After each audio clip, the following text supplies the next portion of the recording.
see what that's about. The audio sounds good if everything's fine. We have about 6 minutes till I was actually going to start, like, casting and stuff. We'll let people gather. I have things I want to talk to you about. Oh my god!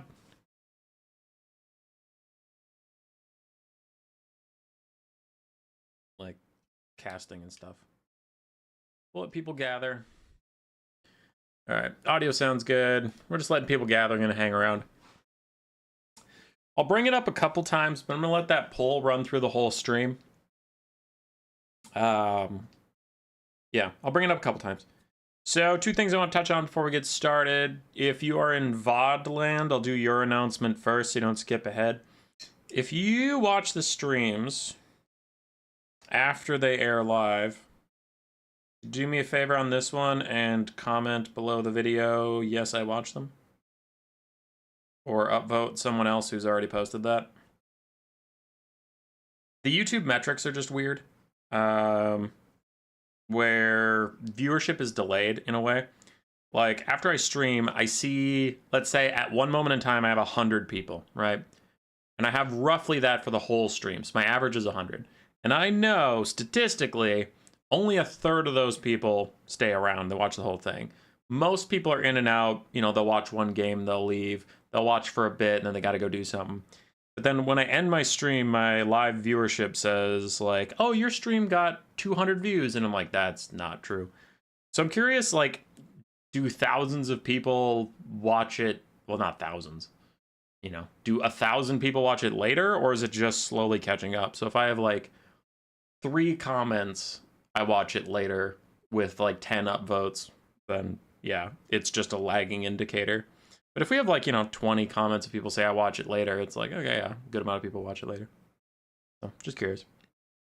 Anyway, if you're in the VOD world and you're looking for the first game, skip ahead 5 minutes. I'm just going to talk to the stream chat here, but we'll start in 5. Spotify and Milky Way are in the chat here. Hey, guys. So I have a poll up. So I'm not trying to be a dick. I'm just trying to use my time off at work effectively, right? So answer honestly if you would tune in or if you wouldn't. Doom the Dark Ages comes out on the 15th.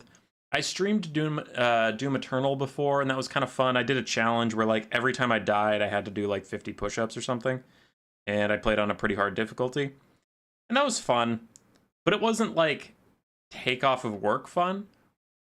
But I am trying to grow the channel, so I tried streaming the Oblivion remake the day it came out, and viewership was really low. Which is, you know, it's okay that viewership is low when I stream a different game. But I did take off time from work to stream that, and I had okay viewership. It's like, oh, okay. I shouldn't have wasted 10 hours of PTO because I work 10-hour days.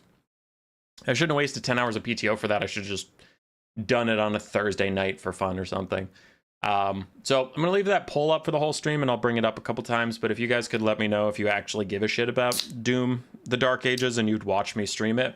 If we get a good number of responses for it, and it's like, okay, yeah, if I take a day off, it'll be a decent stream, we'll get some good viewership and stuff, maybe I'll do it. But if most people are like, honestly, I wouldn't, I'm here for Total War content and that's about it, then I will not waste my PTO and I'll play it on my own time. So that's all that poll's about. I'm just trying to gauge interest. What up, Zero? Zero's here. Zero, I've been meaning to ask, are you the Zero that I knew back in Warhammer 2? You talked to me about Warriors of Chaos. Are you that Zero, or are you a different person with the name Zero?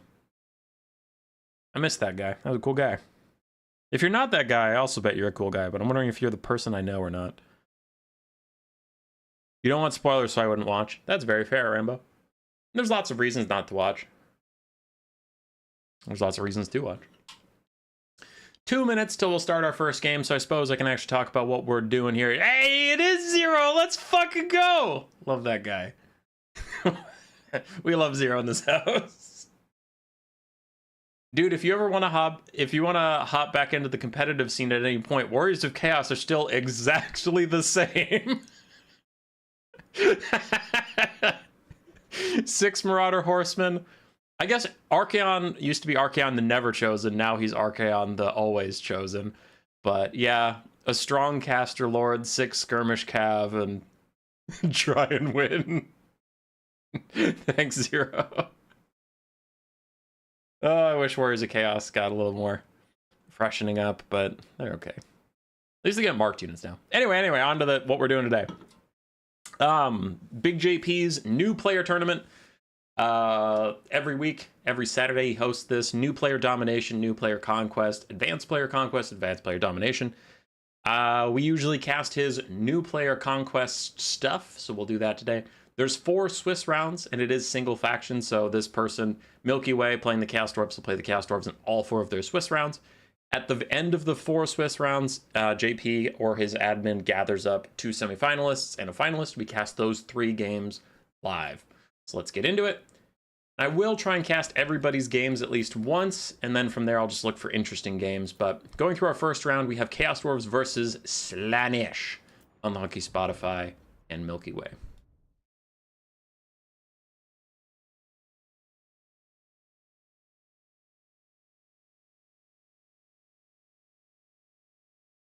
As I save a replay file that is in a different language. Don't know how that's going to show up. My Lent had no games, but I can still watch Total Warhammer videos. You helped get me through that tough time. Thanks. Anytime, RZ. Anytime. For Unlucky Spotify, he's mixing in a couple basic demonettes. Those can be strong versus the Chaos Dwarves. Really solid armor piercing and melee attack. And now that Chaos Dwarves have gotten several buffs and they can actually take their Chaos Dwarf styled units because they have much more HP or cost effectiveness, Demonettes are better in this matchup now that you expect those guys. It's not just going to be 5 Goblin Laborers, 3 Orc Laborers, a couple Devoted Marauders with Hell Scourges for higher melee defense, Exalted Keeper of Secrets, 2 Fiends, and some Hellstriders on the far flanks. For the Chaos Dwarves, their new brand of armies, Infernal Ironsworn and Blazing Beard's front lines with their amazing blasting charges. We can see the Demonettes just get evaporated.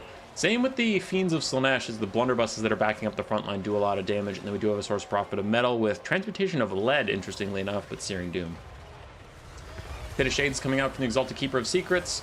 Wants to disrupt those blunderbusses so they don't shoot her in the face and probably like insta-kill her. And the Fiends did somehow hang on to their leadership, so they are in there for now. Seductive Glory popped by this lady to rampage and pull the Infernal Ironsworn out of position, stop them from using their blasting charges. That is very nice. And after a very rough start, Slaanesh is starting to get back into this a little bit. On the far side, there is a Demonette that is still alive and can cleave through a lot of stuff. As we've said ad nauseum, and people are probably sick of it, ranged factions, yada yada, take an early lead. It's about whether or not you can keep that lead. And with 3 blunderbusses all now under stress, that is a lot of damage value that is not actually going to do very much for a little bit. So the bounce power is a little more negative on Slaanesh than it needs to be. Hellstrider's having a terrible time versus the Hobgoblin Sneaky Gits in the woods. Strider helping them not take the debuffs from fighting in the forest as most cavalry versus infantry would do, but still you do have light cavalry for fighting 2 light infantry, and generally that is not a fight the light cavalry wants to take for long. They need to cycle charge their way through it, but the Hobgoblin Sneaky Gits after their buffs are actually really good against light cav with their little high damage shurikens and decent stats. Slaanesh is kind of staying lower on the balance of power, and I am getting concerned for them too. They're just running out of staying power. This Demonette still fighting the Infernal Ironsworn. It is a good target for the Demonette, but the main problem is that impressive 65 melee defense versus only 38 melee attack, no bonus versus infantry. The Demonettes will have a hard time getting through the Infernal Ironsworns. Buffs have consequences, and now the Chaos Dwarves are just too jacked for Slaanesh to deal with, it would seem. Not really. I'm just memeing a bit. They do feel much better after the buffs, but I wouldn't say they're like crazy top tier or anything. Source of Prophet Metal dove down on the Exalted Keeper Secrets, got a little bit of damage out and then got back into the sky. I like that because he is trying to use his little chalice. So his Chalice of Blood and Darkness is there. It immediately procs, so he's getting some healing up in the sky as a Melkoth tries to damage the Infernal Ironsworn. The Exalted Keeper Secrets is charging out as best she can, try and kill off as many things as possible. Does get a bit of healing from their Mortis Engine effect. That happens when other things nearby are low. You didn't take your Mortis Engine part of it, did you? You just took the heal. Yeah, they don't deal AoE damage. No, they do. There they go. They took both. Nice. We'll see if that matters, though. The Chaos Dwarf leadership is quite high. I guess there's some Goblin Laborers that could proc it occasionally, but the Infernal Ironsworn are going to be very hard to deal with. Slaanesh is falling further and further behind on the balance of power. Still have Hellstriders running around that can chase some of the routing stuff, and that'll, of course, charge up Slaanesh passive.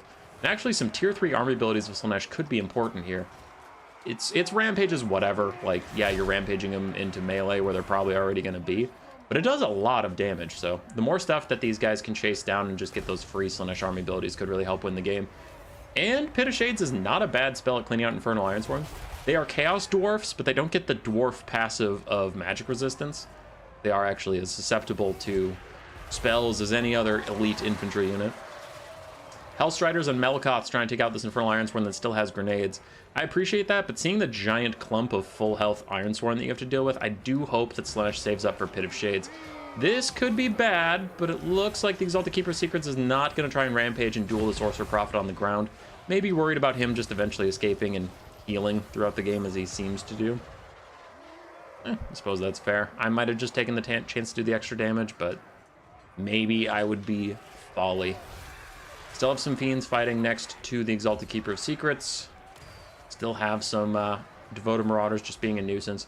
I do want to see Slaanesh chasing down more stuff, though. Like, these Hellstriders need to stop cycle charging into Infernal Ironsworn. They're not going to do enough damage to make anything matter. They just need to chase down the stuff already routing. Like we said, get that army passive, but also make sure this doesn't happen, where these blunderbusses are about to rally, and they'll come back into the fight and get some decent damage out. Even though they only have 15 models, I mean, it's still a lot of damage. More Melkoths. Not quite going to punish those Infernal Ironsworn. And actually, you do have the perfect combo for the Pit of Shades. The Exalted Keeper of Secrets has that AoE Rampage, of course, so your opponent can't even dodge if they wanted to.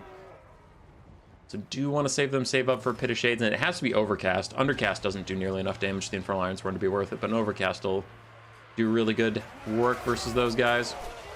Keeper charges back in. And it is a perfect Musk that's proccing. It's not the Mortis Engine effect just yet. I think she's creeping over here for a Rampage. She wants to drag him to the ground. This will get some decent dueling stats out. But another thing I want to stop using the Melkoths for is it keeps healing him. So you do want to save up your Winds of Magic and get big Pit of Shades casts out rather than poke with Melkoths, because each Melkoth's cast keeps healing this guy. And even Melkoths him for a bit of a slow, but it's not going to be enough. It looks like the Chaos Dwarfs will be victorious in this first game. It was getting a little close, though. Like, we have 2 Infernal Ironsworn that are very healthy, and the Sorcerer Prophet that we already saw. The Exalted Keeper could beat him up pretty nicely earlier. So yeah, I think a couple Pit of Shades in that game could have been winnable. GG. End of the Lion is playing today as well. Enda, I don't know if I realized the pun in your name, but it's like End of the Line. Huh. Alright, I feel stupid. I feel stupid and dumb. Rolling over the values, just seeing if anything really pops out. Infernal Ironsworn both did very well. I guess one of them didn't get that much value, but it is what it is. I really like the Chaos Dwarf buffs. I love the Chaos Dwarf armies that can be taken with this new style. It's not all single entities. Yeah, I was wondering how the Chinese characters would show up here. It just shows up as a blank. What the... What the hell is this? Harry Hammerstorm and a halberd blob for the Mutal Vortex Beast. Ew. That's pretty disgusting.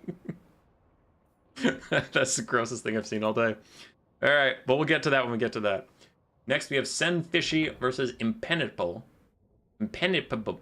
Jesus. Impenetrable. On the High Elves.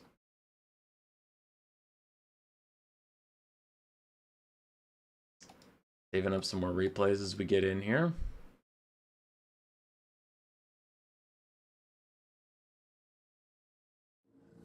All right.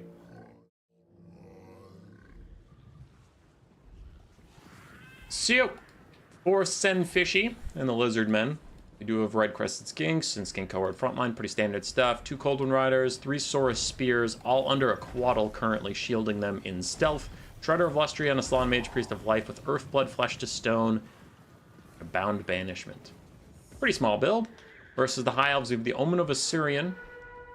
Good little Vortex attacks for clearing out those Saurus, and then just solid armor-piercing dueling stats after that. Ooh, yeah, and fire damage is going to be great in this matchup to stop some of the healing from coming through. Tyrion, Sunfang, and Fate and Riposte for his abilities there. Mage of Fire with Burning Head and Piercing Bolts of Burning, interestingly enough.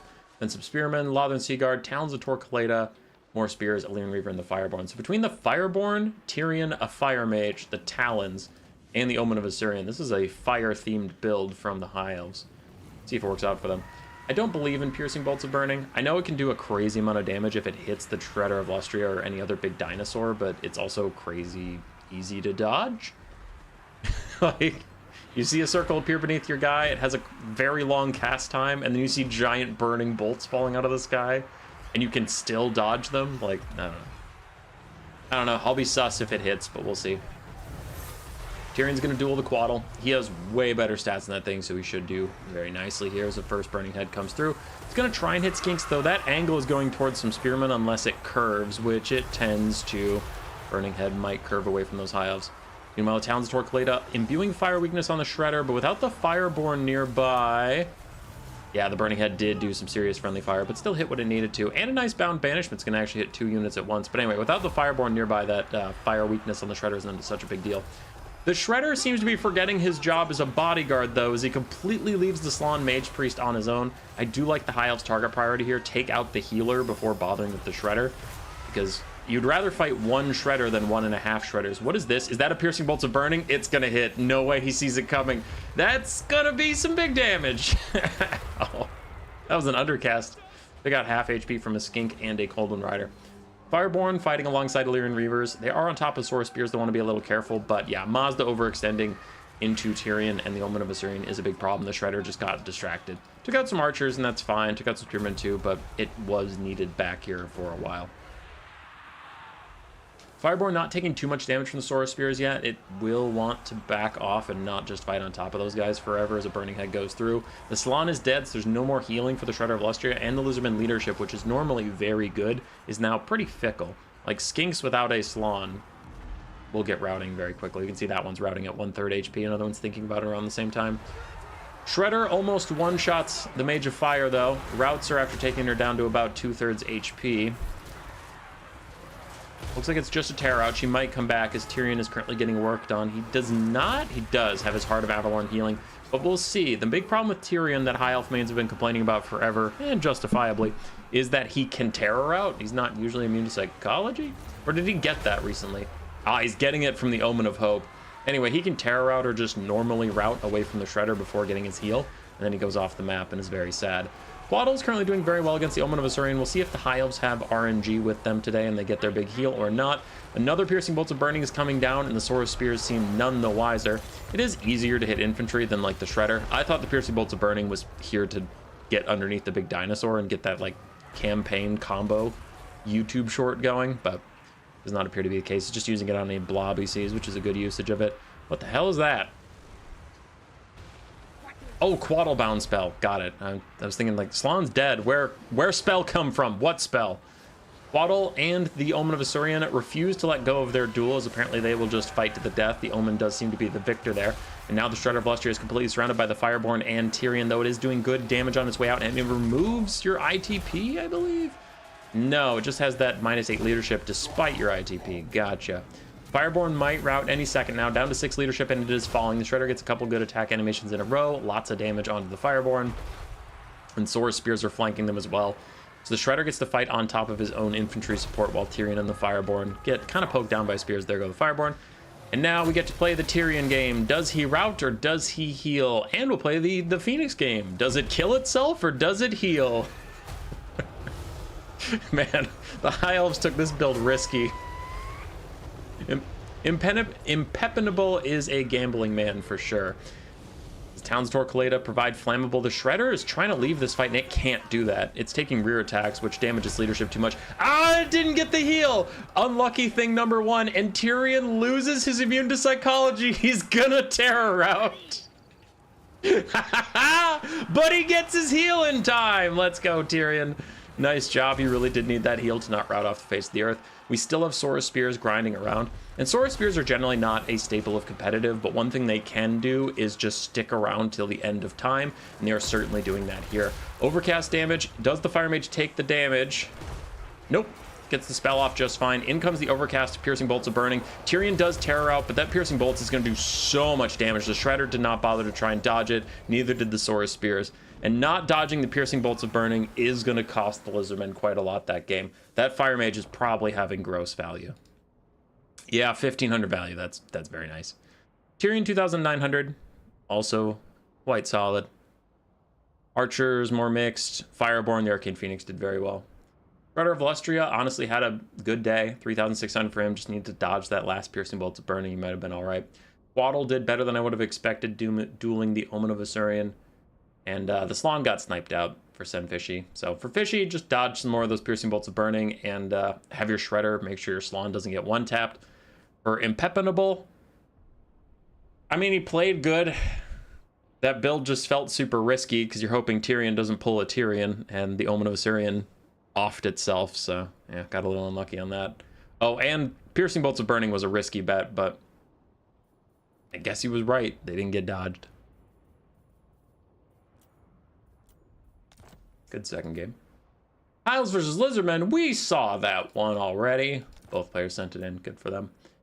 Then we have Beluga versus Enda the Lion. Enda keeps playing vampire counts.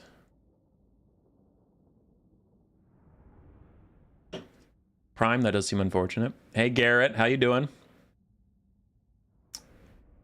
Garrett, you play your campaign on hard. Is that fine? Yeah, that's fine. Just don't pause the game to get your micro out. That's the big thing, is just don't pause. Micro all your units at least ×1 speed. Jeremy, all right, we'll start just now. That other thing I was casting, that wasn't part of the tournament. I was just memeing around till you showed up, buddy. So for Slaanesh of Beluga, for Marauder Horsemen of Slaanesh, we have an unnamed Demon Prince of Slaanesh, the big old blank bar, but he took Pit of Shades and Pavane. Ooh, and the Withering. That's a lot of spells. 2 Exalted Demonettes, 2 Chosen of Slaanesh, and then a Fiend. A very, very elite Slaanesh build with only 600 models. The other side for Enda and his vampire counts. A couple Fellbats for a bit of aerial harassment. 2 Vargheists as well. Blood Knights, a ton of Skeleton Spears and Zombies. Heinrich Kemmler with Gaze of Nagash, Invocation Heck, and Raise Dead. And then a Necromancer with just the Forbidden Rod. Okay. See how this goes. Currently, Fellbats just peeling and taking some extra damage so that the Vargheists don't have to from the Skirmish Cab. We talk about this a lot with Vampire Counts games, but Vampire Counts are a very linear faction right now. Blood Knights, Vargheists, and whoever your Lord is has to carry the entire game. So the Fellbats' entire job is to make sure the Vargheists don't get pelted in the face by these Marauder Horsemen. 5 armor, or is it 10? Ooh, a whopping 10 armor, no shields, is not something you want to run in front of Skirmish Cav. Fiend's trying to cycle charge through zombies. I do like how many zombies there are and that they're all spread out. I just hope Enda doesn't end up clumping. So Gaze in the Gash is going for the Bringers of Beguilement? No, just Exalted Minutes. Oh, it happened to hit him. Got it. Okay, it's just a weird angle. Never mind. Ignore me. Vargheist did get chunked out by 1 volley from the Marauder Horsemen, who are now falling back, and the Blood Knights do have to get active. But as long as the vampire counts are fine just slowly feeding zombies and skeletons to their death, which is the whole point of taking zombies and skeletons, nothing actually bad has happened so far for them. Vargheist can be healed, Blood Knights can be healed, so all is well. They are starting to clump up a bit, and I worry they're going to tire themselves out needlessly. So the Blood Knights got rampaged in by Pavane. Now they're surrounded, they're taking a ton of damage, but we'll see if the Vargheist can get a good wrap around and hop behind those Fiends, and they'll be fine. I do also want to see an Invocation Heck on these Blood Knights from Kemmler, but we'll see if he even has it off cooldown or anything like that. Narcissism, tier 2 army ability, already ready for Slaanesh. Good cast. And the Bringers of Beguilement going to act as cavalry and just run into the Blood Knights, so that's going to be a terrible situation. Those Blood Knights have to back out. And these Vargheists have not landed, or some of them have. Some of them have. I don't know what the other ones are doing, but he has some models just stuck in the air not doing anything, which sucks, but it's not entirely his fault. And now the Fiends are fully surrounded. Kemmler has got to get some sort of Overcast Invocation Hack. He's got to save these 3 units because they're very important to his win condition. Something is happening, but it looks like it's a bad guy thing. It's a Withering Overcast. No armor and no leadership for you as the Fiends start to fall back. Kemmler's not giving them the support they need just yet. And the Vampire Counts have got to play this slower. They have all the time in the world. This pick onto the Fiends was good. My point is that you have to back off. The Vampire Counts don't really like fighting someone to the death. They like fighting someone and backing off. And while you use your abundant amount of healing, your opponent has to just sit and wait, you know? Like, their wounds are permanent. Your wounds are temporary. The Vargeist do look like they're going to die, though. They're too low now. They're just starting to crumble away. And I haven't seen Kemler use an Invocation Heck on them, so I doubt one's coming now. And they've spread out anyway. The Blood Knights can still be rallied. Both of them are still fine. Fiends have taken a lot of damage. Kemler's chilling. And he does have Krell in his back pocket. If he wants to summon Krell and just start having Krell chew through Chosen, that could be all right. There's no Mortis engine here for the Vampire counts, which could be a problem when it comes to the late infantry late game. The elite infantry late game, not the late infantry. What does that even mean? I don't know. Zombie summon on top of Exalted Demonettes who are already surrounded in chaff. Screw those guys. Flank debuff will be nice at least.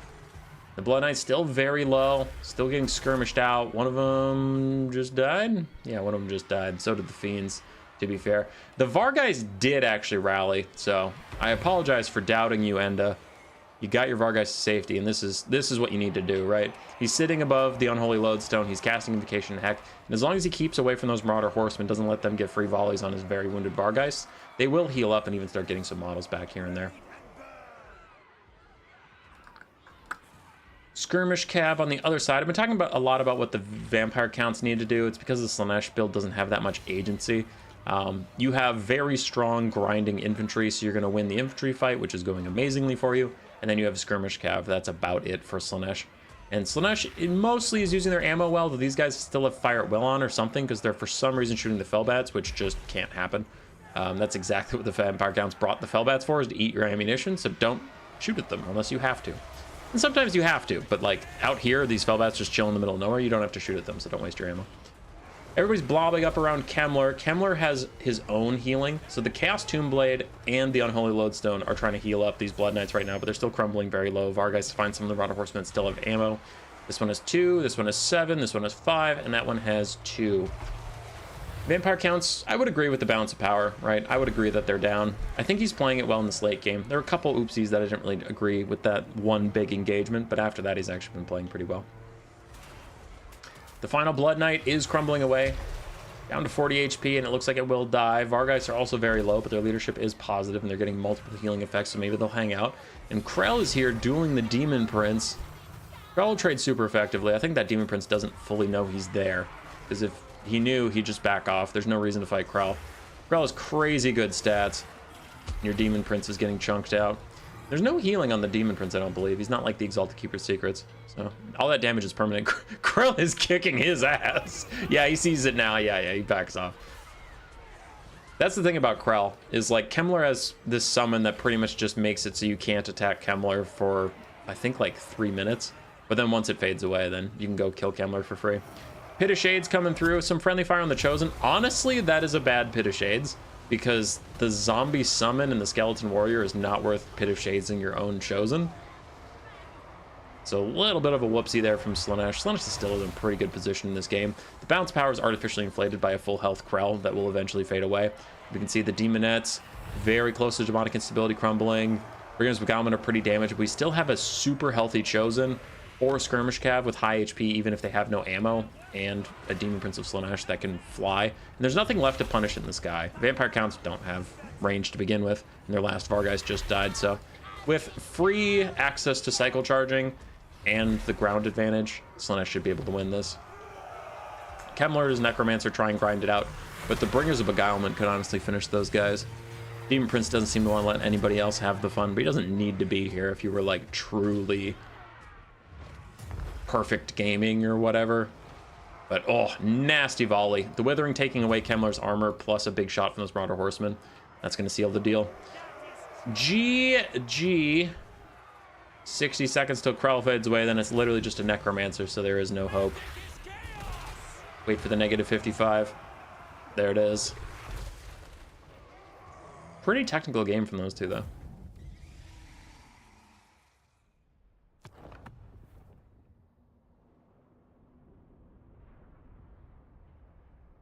Force penalty is only 5 melee attack. The anti-large bonus cancels out anyway, yeah. Use 0.5 to a quest battle. Keep that in mind when Carl tries to beat me again. Dude, you can't do that. If you slow down time, it's cheating. I don't have an enemy in 2 brackets. Leo, I do not know. Oh, are you going vertical? Leo, never go vertical. All right, one sec. Leo calls for aid. And Rohan will answer. All right, Leo, let's check out the bracket. Yeah. Okay. Wait, are you Zaharad? Zahard? Zaharad. Looks like whoever you were fighting dropped out. So yeah, your opponent dropped out. I don't know what to do about that. Contact your tournament admin, which is not me. I'm just casting.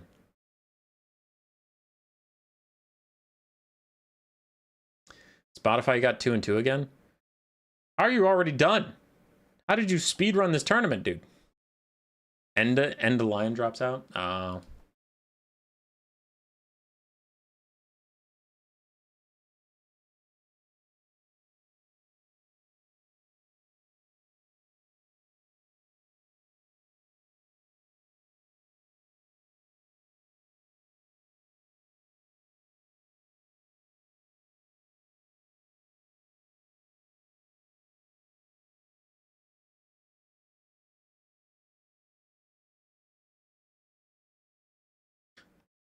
Wait, I don't think Enda dropped out. I think Impep dropped out.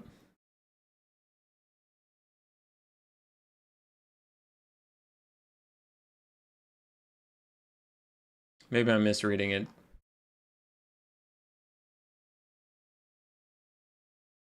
Oh no, never mind, you're right. Maybe I'm stupid. No, Enda's still in round 3. And round 4. Yeah, you lied. Why would you lie to me? Impep. And I don't see Impep in round 3 and 4. So yeah, he's the one that dropped out. Keep your nonsense to yourself. Next up, we have Den versus Grimbot. Greenskins and the Warriors of Chaos.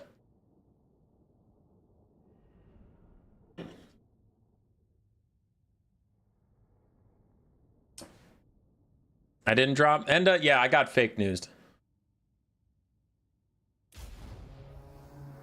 All right, we'll get into the game in a second. I have a question from Garrett. Hey, it's time for noob questions again. I know you're supposed to use Spirit Leech on single entities. How should I use Fate of Buna? On paper, it looks like a slightly stronger version of Leech. So Fate of Buna should be on the strongest multi-entity model they have, like the Fireborn or Swordmasters of Hoeth. Fate of Buna does damage. It does max damage at 25 models or greater. Where's the caster? Give me this. I need the spell guide. All right, Fate of Buna. So you can see that sometimes CA tries to put this in to help you. Strong versus units with 25 or more entities. And Spirit Leech says strong versus character, strong versus a single combatant. So it tries to tell you with that. It's how the damage spreads, which is weird. And you'd have to ask somebody more into the weeds about stats and stuff than I am. I'm a play-by-feel player. I cast Fate of Buna on a single entity and I notice it does nothing. I cast Fate of Buna on a, chosen, and I feel like it does a lot. But it's something about like the tick rate. So that damage gets spread out over 25 entities. So if you don't have 25 entities, you do 5 damage per tick. But if you have 25, you do 125 damage per tick, right? Yeah, it's something that scales like that. But they try to throw this into the thing to tell you how to use it. How many funds do they have? The standard, 12,400. If you have default on, that's what you get in quick battles. Anyway, on to the game. No more questions. No more. We will focus up. For the Warriors of Chaos, we have Marauder Horsemen and Horse Masters. We have 4 Hellstriders of Slaanesh, a Chaos Lord regular with Burning Head, Feral Manticore, and then a Chaos Warrior Halberd frontline. For the Greenskins, we have Morgoth's Banshee Marauders, Black Orc. Why did I even think that the Black Orc Cav existed? Savage Orc Boarboy Biggins. Very far from Black Orc Cav. And then some Squig Herds, some Goblin Frontlines, 8-Peak Loons, Orc Boys, the Crimson Killa Black Orcs. There were Black Orcs in this game, just not where I said they were. The Rusty Arrows, a Night Goblin Shaman, and then a Night Goblin Warboss with his Rampage and Spinning Loons. Then the spice of this build is apparently a regular old Colossal Squig. If I see the Colossal Squig, it's usually the Regiment of Renown, so it is interesting just to see the basic little guy running around. For Fermented Fungi out onto the Marauder Horsemen right away, trying to take out some of those skirmish cav nice and early by forcing them to fight random Orc Boys. If these were Orc Boy spears, they might get enough to rout the Marauder Horsemen, but just basic Orc Boys get a lot of damage. Not enough to kill them or anything, as the Rusty Arrows are also going to get shots over. Burning Head down the line of Crimson Killers, but they're in incredibly high armor, will keep them very safe against that spell. The Goblins will take significantly more, though it is hitting them dead on, not down the line. Marauder Horsemen rout away as the infantry of the Greenskins continue to go after the Chaos Manticore crew, the Sorcerer and the Feral Manticore. Looks like they'll just get mobbed by infantry, and we know Burning Head is on cooldown, so we don't have to worry about that. Spinning Loons are out from the 8-peak Loonies, but unfortunately they kind of shoot the gap and miss most of the forces as Squigs come in. The Colossal Squig also is doing a lot of damage. And Savage Orc Boar Boys don't seem to want to do too much here with the Marauder Horsemen on that flank. They know that they'll just get outrun and shot slowly over the course of the whole game, so it looks like they're trying to avoid that. Other Savage Orc Boar Boys, with the Wah popped, they do get into those skirmish cav who do need to retreat soon as a little Vindictive Glare goes down the line. The Greenskins getting a good start on the game. I am concerned about how outclassed they are in the mobility game. Having a lot of infantry in the late game isn't usually as good when your opponent has control of the battlefield, so we'll see how that goes for them. Savage Orc Boar Boys trying to get a fight. One is going to peel off and get away, push away the Marauder Horseman, while the other one gets a nice rear charge on his Hellstrider, so that should be a really good division of labor, honestly. The Colossal Squig just being around, being a nuisance. Another Burning Head comes through the Crimson Killers yet again, but this one has a better angle on the Rusty Arrows, but it curves away. It curves away. Unlucky RNG from the Burning Head caster. You can see here how it just curves away from him. Doesn't want anything to do with that. Another Fermented Fungi is out. This one is on the Chaos Feral Manticore, trying to keep it in melee for some reason. Must have something they want to do there, as the Rusty Arrows are providing just nice armor sundering across all those Chaos Warrior Halberds.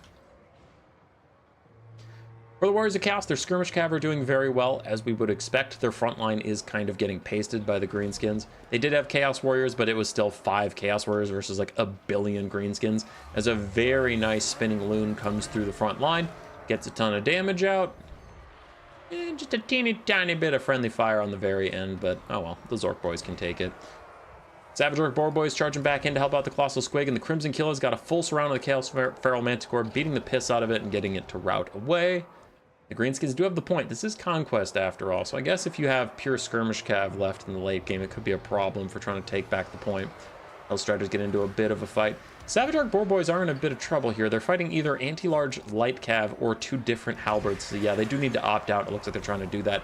Another Burning Head is going through, trying to hit the Goblins and the Rusty Arrows. Will it get him this time? It curves right around him, right in front, and then it kind of comes back on course. But you saw right there the Burning Head's path. It was like this, and then just curved away.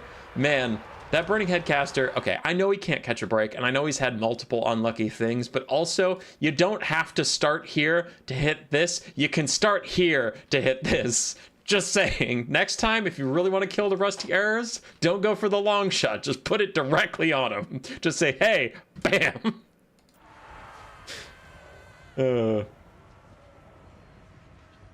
Anyway, still have very healthy Crimson Killers, healthy Colossal Squig, healthy Lord for the Greenskins, healthy Caster, and a decent amount of infantry left in the late game. Like we have said for the Warriors of Chaos, they still have a spooky, scary Lord. They have a couple halberds here and there, but my main problem I think the Greenskins are going to have to deal with is all of this skirmish cav, just running around the map, getting free shots in, routing off anything that actually starts to run away.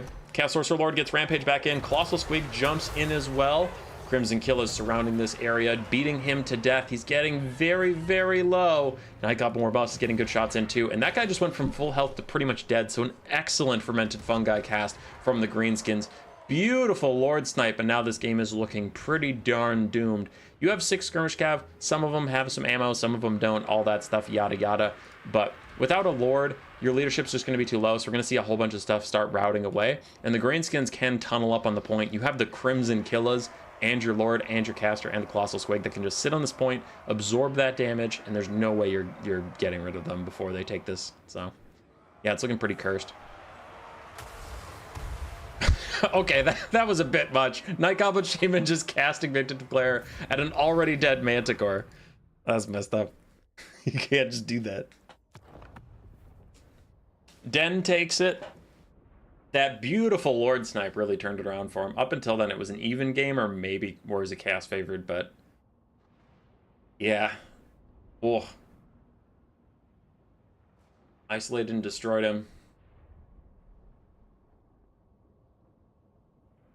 AP Loons did pretty alright. The rest of the arrows just provided a ton of armor sundering over and over again. Colossal Squig did great damage. Nice job, Colossal Squig.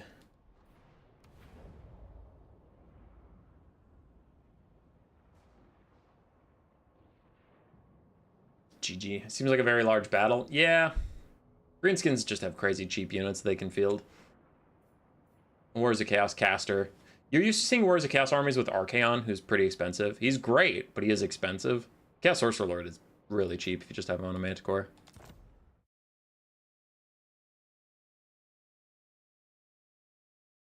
I got a ping from Turin's server. Is it important right now? Turin is live. Oh man, everyone's streaming today. Lich, Turin, Tactical Lich. I think I said him. Yeah, I said Lich. Alright, Tequila Sunset. I don't know if I want to watch a Vampire Count Zinch Blob, but we will.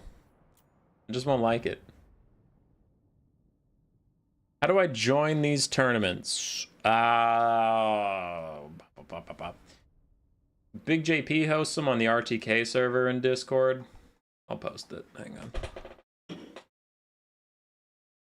Hang on. Invite to server.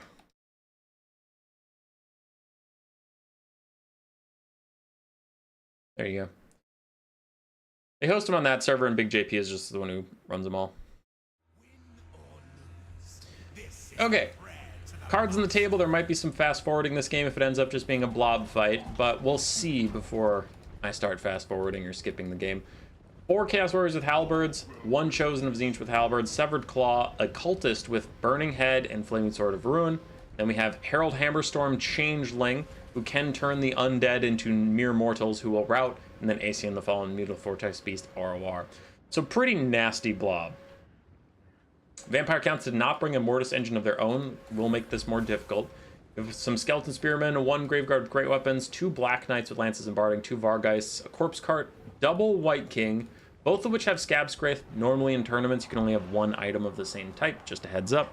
But new player tournaments were pretty chill about that sort of thing. Then we do have a Strigoi Vampire Lord with Spirit Leech and Invocation of Knack. So he's got to use a lot of Spirit Leeches on Herald Hammerstorm. The Changeling Herald Hammerstorm. Take out the enemy Lord. He has no source of healing, so just that constant attrition will be very good on him. Chosen are going to hold. If there's one matchup where Elite Infantry still does fine, it's Vampire Counts. Most people, Elite Infantry, aren't feeling good, but against Vampire Counts, they can do solid. Burning Head to cut through some of the chaff and make the Halberds even more dangerous. Really nice Burning Head. You can see all the zombies are terror routing away from Herald. He is a weird niche unit, but it's a pretty funny meme to see skeletons routing. Look at him. Look at them all run. Anyway, Strigoi Lord landed in some Halberds, and he's fighting the Mutal Vortex Beast. In come all the Vargeists to help out as well, but the Severed Claw is here to defend the Vortex Beast. Doing what it can. The Cultist of Tzeentch, I don't know what he's up to just yet. Scab Scrape's coming through the Chaos Warriors, but they're incredibly high armor values against that low armor-piercing spell. Not going to do that much damage. I wonder, is the Strigoi Lord trying to run yet, or is he happy with his position? Looks like he's just going to pop Ghoul King Bushurin and try and keep at it. Spirit Leech onto Aesion as well. Going for the Mortis engine, I guess that works. Like, he's Spirit Leeching a single entity, that's fine. I just think Herald has such a lower HP pool that he's easier to get those Spirit Leeches on. While Herald's currently kicking the crap out of a White King, and remember, he removes the undead traits. This White King could actually rout at any moment and just run away from Herald. Black Knights, Lances, and Bardings die on the charge with these Chaos Warrior Halberds. Our guy's slowly dying off as well. Strigoi Ghoul King's having a bad time. Another Burning Head through. Gonna kill off a lot of these guys, even doing good damage to the Graveguard. That's pretty brutal. Vampire Count's in a bad way. I am suspicious of their ability to turn this around, but I won't count them out just yet as we get more terror outs in from the Graveguard on the front line. Herald really messing with him. Double White King's trying to fight him. They're trying to fight him and all these Chaos Warriors with Halberds. So once again, they're heavily outnumbered. This White King does actually go to negative 23 leadership, so it is going to start running away. There's a Spirit Leech onto Herald Hammerstorm, the Changeling Man. It's a lot of fading zombies. Mutal Vortex Beast down to half HP. Strigar Lord still trying to hunt it down, but can the Strigar Lord hunt that down, finish it, then kill 5 Elite Halberds, 6 Elite Halberds, and Herald, all while being turned mortal, so now he's routing. So now he's routing his army losses hits. That was a brutal Tzeentch build. The Vampire Counts had a bad time.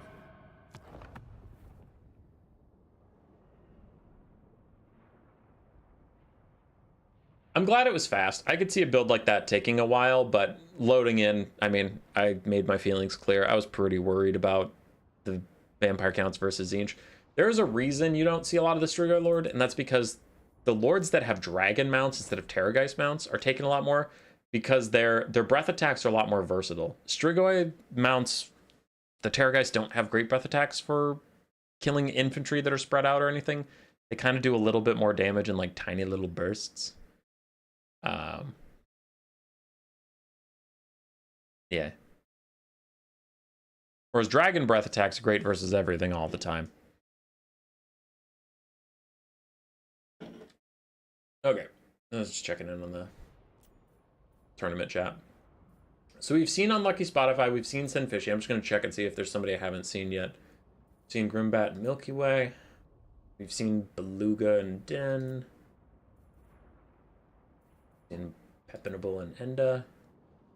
I don't know if I've seen Johnny Jazzy, but that's a domination replay. Impep, what are you what? You can't send me random non-tournament replays, Pep. What are you doing? Anyway, I digress. It's good versus lords, though. That's true. I'm not trying to say the Terrorgeist is terrible. I'm just saying you usually see the dragon because it has a little more flexibility to it. All right, Spotify wanted me to see, or Send Fishy wanted me to see how his Cold One Knight on the side dies.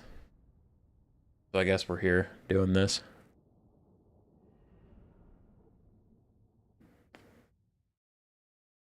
Spotify versus Fishy. As for the bracket, most people are in round 3. A couple are in round 4. One is still in round 2. I wonder what's going on with that one. So for Spotify, we have Forsaken and Devoted Marauders with Hell Scourges for our front line. I love Forsaken after their various buffs. They're really, really, really strong now. Then we have Chaos Knights of Slaanesh, Fiends, and some Hellstriders. We have an Exalted Keeper of Secrets of Shadows with Melkots and Enfeebling Foe. The other side for the Lizardmen, Red Crested Skink frontline, a couple Saurus Spears to back them up. It's apparently Saurus Spear Day. Cold and Spear Riders in the back, including Pak Cohort, Skink Skirmishers, Umbral Tide, Nakai, and a Beastcaster with Flock of Doom. Nakai sprints straight in, starts fighting with the Exalted Keeper of Secrets, but with two Salamanders covering this fight, it should be okay. I'm watching out for the Hellstriders because I want to see what happens. Okay. The Hellstriders fight Cold One Knights, and this is what he wanted me to look at. Cold One Knights get a decent charge in. The Hellstriders do have Strider. So they have Strider. They're not getting affected by the Force debuff. You're getting -5 melee attack from the terrain, -11 speed, -7 damage from poison. So yeah, you're being poisoned, and Slaanesh got a decent charge on you. Slaanesh also has a higher charge bonus. The Hellstriders are just doing pretty well there. And now your Cold Ones are starting to get Primal Instincts, which they get after a while. So yeah. Okay, if you fight in the forest, you nerf yourself pretty bad, and then the Hellstriders can beat you up pretty good. Seems to be what's happening here. And then they try and run away, because they were even for a while, and then they tried to run away, and then the Hellstriders got free attacks on their back, so yeah, that'll happen. Don't fight Slaanesh in the forest. As for the rest of the battle, while I was watching that, apparently Nakai kicked the piss out of the Exalted Keeper of Secrets. I'm guessing it was probably the Umbral Tide and the other Salamanders doing fine. But now they're not, as the Umbral Tide and the other Salamanders get run down by Chaos Knights and Hellstriders and Forsaken. Forsaken crushed straight through that front line.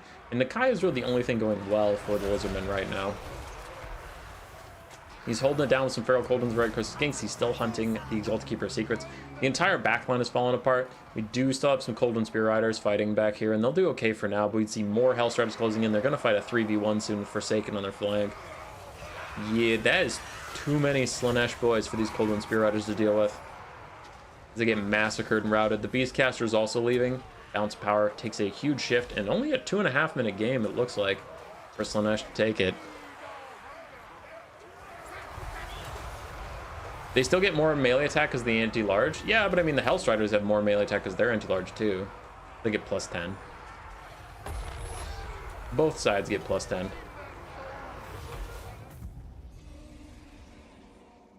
GG's, GG's.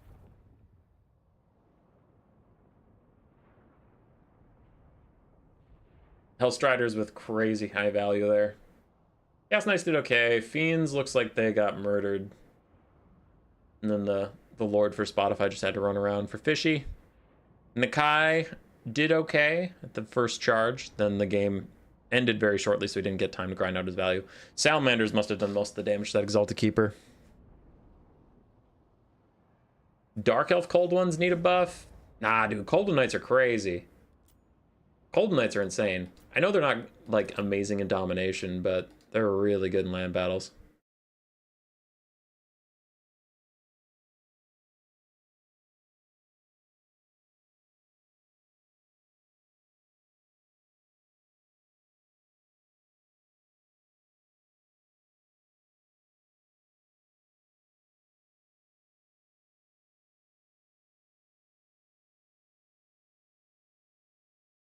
Checking in some tournament chat stuff.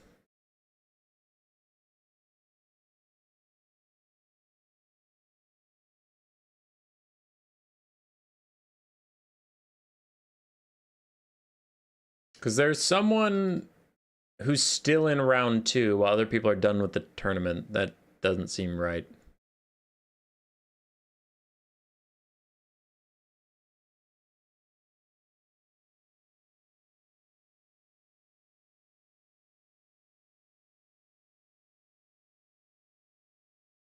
I need to investigate.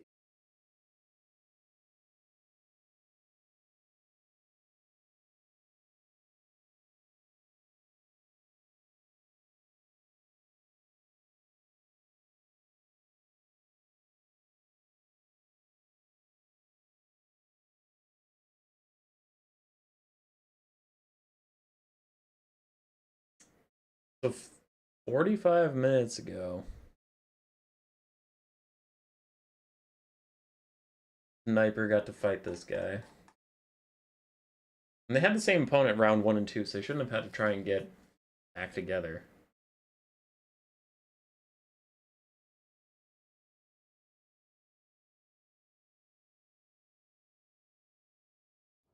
Okay. Sorry, I had to check in on that. Grimbat versus Milky Way, Warriors of Chaos and Chaos Dwarfs.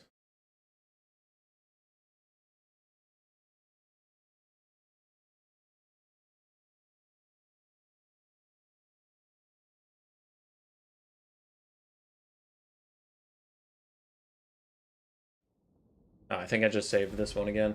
That's my bad.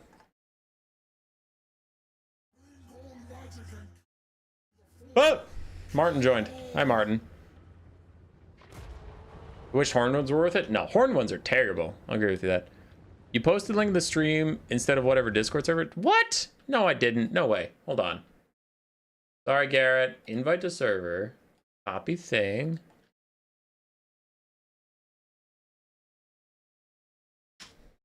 There. Shit, you're right. I did post the stream. Sorry. Martin, thanks so much for the donation and the kind words. Appreciate you. I thought I paused this. Uh-oh. Battle went on without me. Battle went on without me. Okay.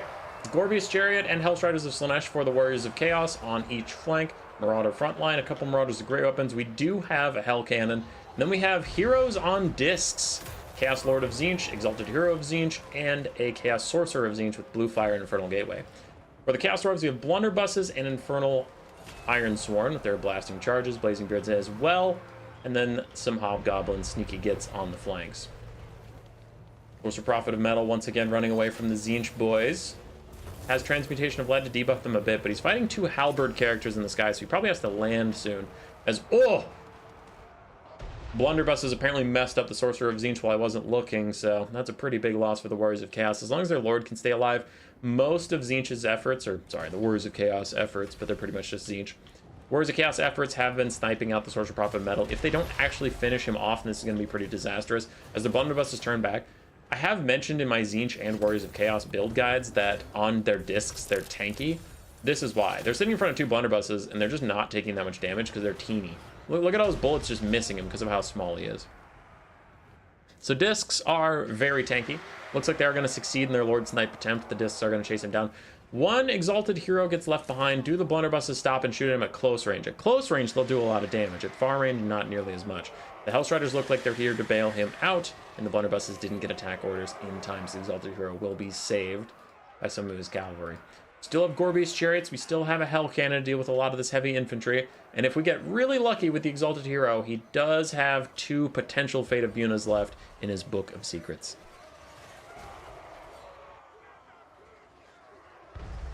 Maybe. Blasting charges help take out some of the Hellstriders, trying to peel for the Blunderbusses, then get back online. Meanwhile, in the distance, the Chaos Sorcerer Lord is off the battlefield. Didn't die, but still off the battlefield, does cause a leadership debuff. Gorby's chariots continue to harass Infernal Ironsworn. They do need to get cycle charges in, though. If they stop, they're going to take a lot of damage. Infernal Ironsworn just have crazy jacked stats, so you can't really stay and fight them for too long, because the Gorby's chariots are going to learn the hard way. Strider's pushed out, but so is one of the Chaos Blunderbusses. Did you just use a Fate of Buna while I wasn't looking? Nope, you did not. Okay, never mind. Infernal Gateway coming in from the Sorcerer that did manage to rally and come back to the fight. Catches a couple of the Blazing Beards on the backside. Don't know if it was overcast or not. So few of them got caught in it. It's hard to tell if it's like, okay, it's only a couple of them, but it's overcast, or if it's enough of them and it's undercast. Complicated. Hell Cannon is causing a lot of disruption and damage, so good job, Hell Cannon. And yeah, the Gorby's chariots we left behind that are just in melee with the Infernal Ironsworn sitting there, you can see they're not getting that much damage out, and they are taking a lot of damage. That's really not how we gotta use monstrous chariots. They're all about that impact damage. Can't really stay and fight anything. Multiple Blunderbusses are routing. Hell Cannon continues to fire away at these Chaos Dwarves. And even though they have 35% fire resistance, oh, it doesn't actually do fire damage. It does only magic damage. Interesting. I thought the giant fireball did fire damage. I guess I'm just an idiot. Blue Fire of Tzeentch down the side of these Infernal Ironsworn. Now that does fire damage. I know that. Blunderbusses did more damage to their own lord than to the Disc Boys. Ha! How do Gorby's chariots compared versus Razorgore or Tuskgore chariots? Razorgores, very similar, like almost copy-paste. Tuskgore chariots have a little less mass and a little less damage, but they're also significantly cheaper. I don't know. I'm a big fan right now of Gorby's chariots and Razorgore chariots. I think the more elite monstrous chariots do really good damage versus elite infantry if you keep moving. But if they stop and just grind with them forever, they're going to, you know, have a bad time. Infernal Ironsword once again getting charged by the Gorby's chariots, but their charge defense is really good. Expert charge defense and incredible mass is keeping them safe versus the Gorby's chariots. Gorby's are going to have to find them already in melee combat and then get a rear charge on them. But I really like this, where he's been grouping them up and then having the Hell Cannon or Blue Fire hit the super clustered up Infernal Ironsword that are clustered on the chariots. And then the chariots don't block the cannon fire or take nearly as much friendly fire damage. That Hell Cannon is MVP this game. 7 ammunition left, has 2,200 damage value, and just keeps routing off the Blunderbusses and everything. This is going really well for the Warriors of Chaos. And a pretty unique army, so I like that a lot. And he got the Fate of Buna cast from the Book of Secrets. Pretty huge here from the Exalted Keeper, the Exalted Tzeentch man of Hero Keepers. Whatever, you get it. Book of Secrets.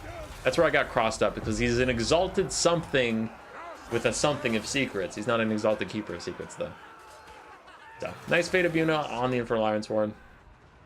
As the chariots continue to charge in, that should be fine. Chaos Lord is over here just grinding away, and if he ever gets a danger, he can just take off and get his barriers back. Hell Cannon, you still have 5 shots left, and that is a clump of all clumps. Let me see it. Let me see it. You're not gonna miss, because you're too legendary to miss. Homing Fireball coming in. Blunderbusses fire some shots, but I don't care about that as we just watch it. Bam! Oh, blood, death, and destruction. Really good damage on those guys. Gets rid of the hobgoblins. Our lions aren't feeling too good.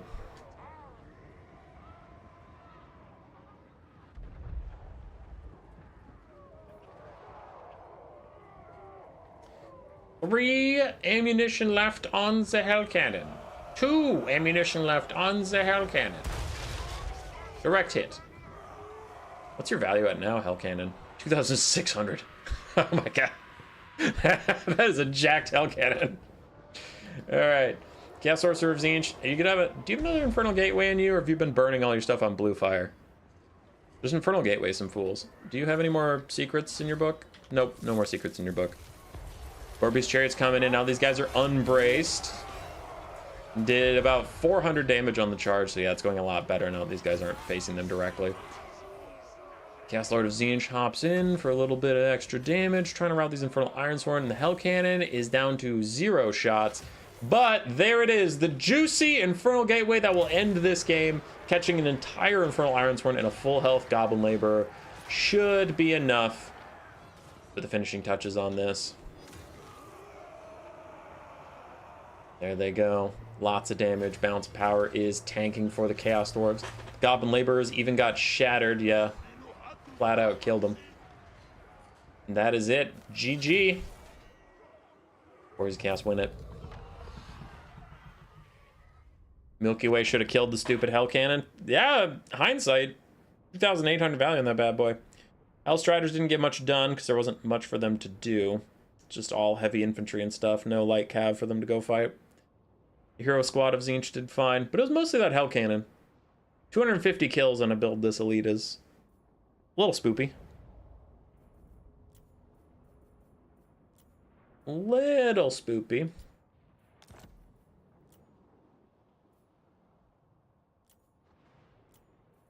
Okay, we have some more replays here, but I'm just checking in on things.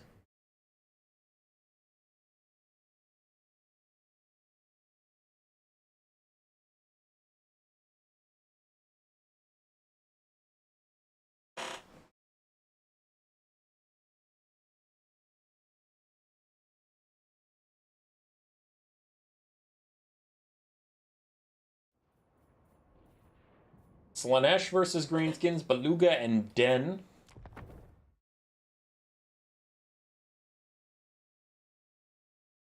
Beluga going with a Forsaken Rush. Den and the Greenskins, his mix of Colossal Squigs and apparently a Giant Spider. The Arachnarok Flinga.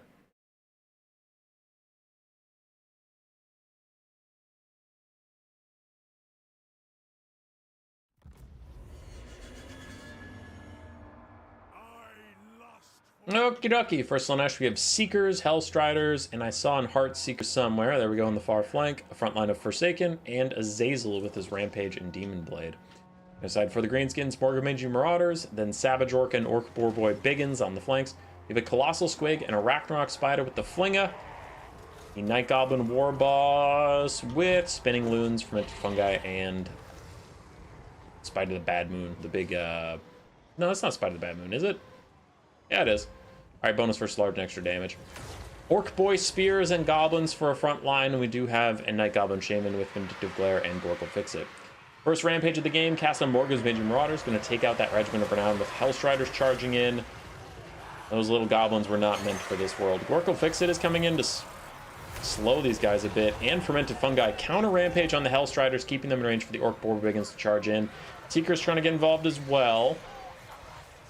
But we'll see how that goes for them. They would be a little outnumbered as those Hellstriders are getting cooked by the Orc Boarboy Biggins. Single entities joining the fight as Azazel might have something to say about that as the Arachnarok Flinga tries to find something to throw at. Looks like it's just going to creep away instead as the Colossal Squig goes jumping into Hellstriders. Again, more big damage onto those guys. They might have overextended for those archers. The Rusty Urs got a little bit of damage out, but not worth losing their lives over. That Goblin Shaman's trying to fire a Vindictive Glare at something. Don't know what, but he had the little bow and arrow symbol, means he's firing a projectile. Which could only be one thing, considering his build. Savage Orc Boarboys fighting Azazel, but they get wrapped up in Seekers and Hellstriders, so I guess say goodbye to these people, the poor Boarboys. They are all dead. Vindictive Glare finally came out. The Arachnarok Flinger is going to fire at them too, but it is too late to save either of those heavy caps. It's a pretty big loss for the Greenskins. Overall, Greenskins are up on the battle. Balance Power is going right back to the middle, but Greenskins have been doing fine. Just one very bad engagement with Cavalry is hurting them quite a lot. Looks like another one's coming. Savage Orcs and Orc Biggins both caught out. A Wa tries to keep them in it, but Seekers showing their dominance. In domination mode, these guys are outright banned. Land battles, they're not as bad, but if they ever catch you outside of your infantry support or away from archers, you are just dead. Seekers can kill anything in melee very quickly, as we can see, so... Greenskins suffering some pretty big losses on those flanks. Still have a ton of infantry. Still have a Colossal Squig, a Ragnarok Flinga. Nice use of the spinning loons from the Night Goblin Lord. Even goes into some Hellstriders and Seekers, doing a little bit extra damage to the mobility of Slaanesh.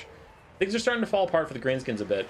Their front line is all starting to rout, and then with the far superior mobility forces of Slaanesh, they can run those guys off, charge a ton of army passive by chasing them around the map, but also just get into a late game situation where it's 4 single entities without any infantry support, fighting on top of Forsaken while getting cycle charged by Seekers and Azazel.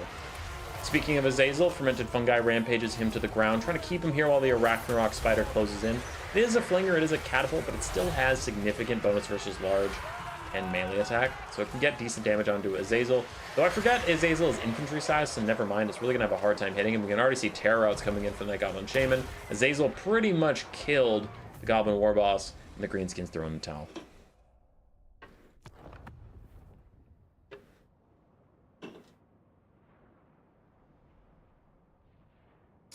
Beluga, really good game, good execution. Shot the Greenskins down nice and quick, dominated the flanks, and then came in later to deal with all the infantry. For Den, it was a good attempt. Just kind of need to keep those boar boys a bit tighter, but Slaanesh is tough. I think the Arachnarok Flinga is a cool unit, and I don't wish it wasn't in the DLC or anything, but I have struggled to see it be very good. So it seems more like a campaign or a fun unit, but its artillery attack isn't that damaging, and it's very expensive.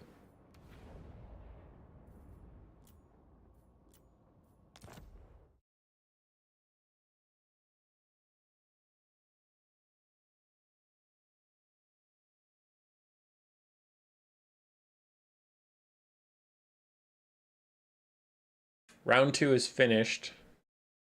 So the people that had fallen behind are now starting round 3. A lot of other people are done with round 4 already. Hopefully that gets moving. High Elves versus Vampire Counts box from Impenetrable and Enda. Enda's got Manfred with Gaze of Nagash and a Dragon Breath attack, so certainly can get some damage out on the box. No more Descendant's going to be tough. There's a lot of Silver and Guard. Oh, I suppose it's only one Archer. You have 3 Vargeist versus the Omen. Yeah, Manfred should have air control. And then with infinite Gaze of Nagashes and the breath attacks, he could be okay.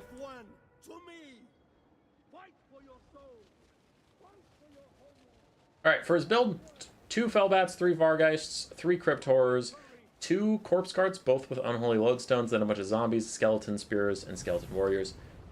For Lord, Manfred von Karstein on his Dragon.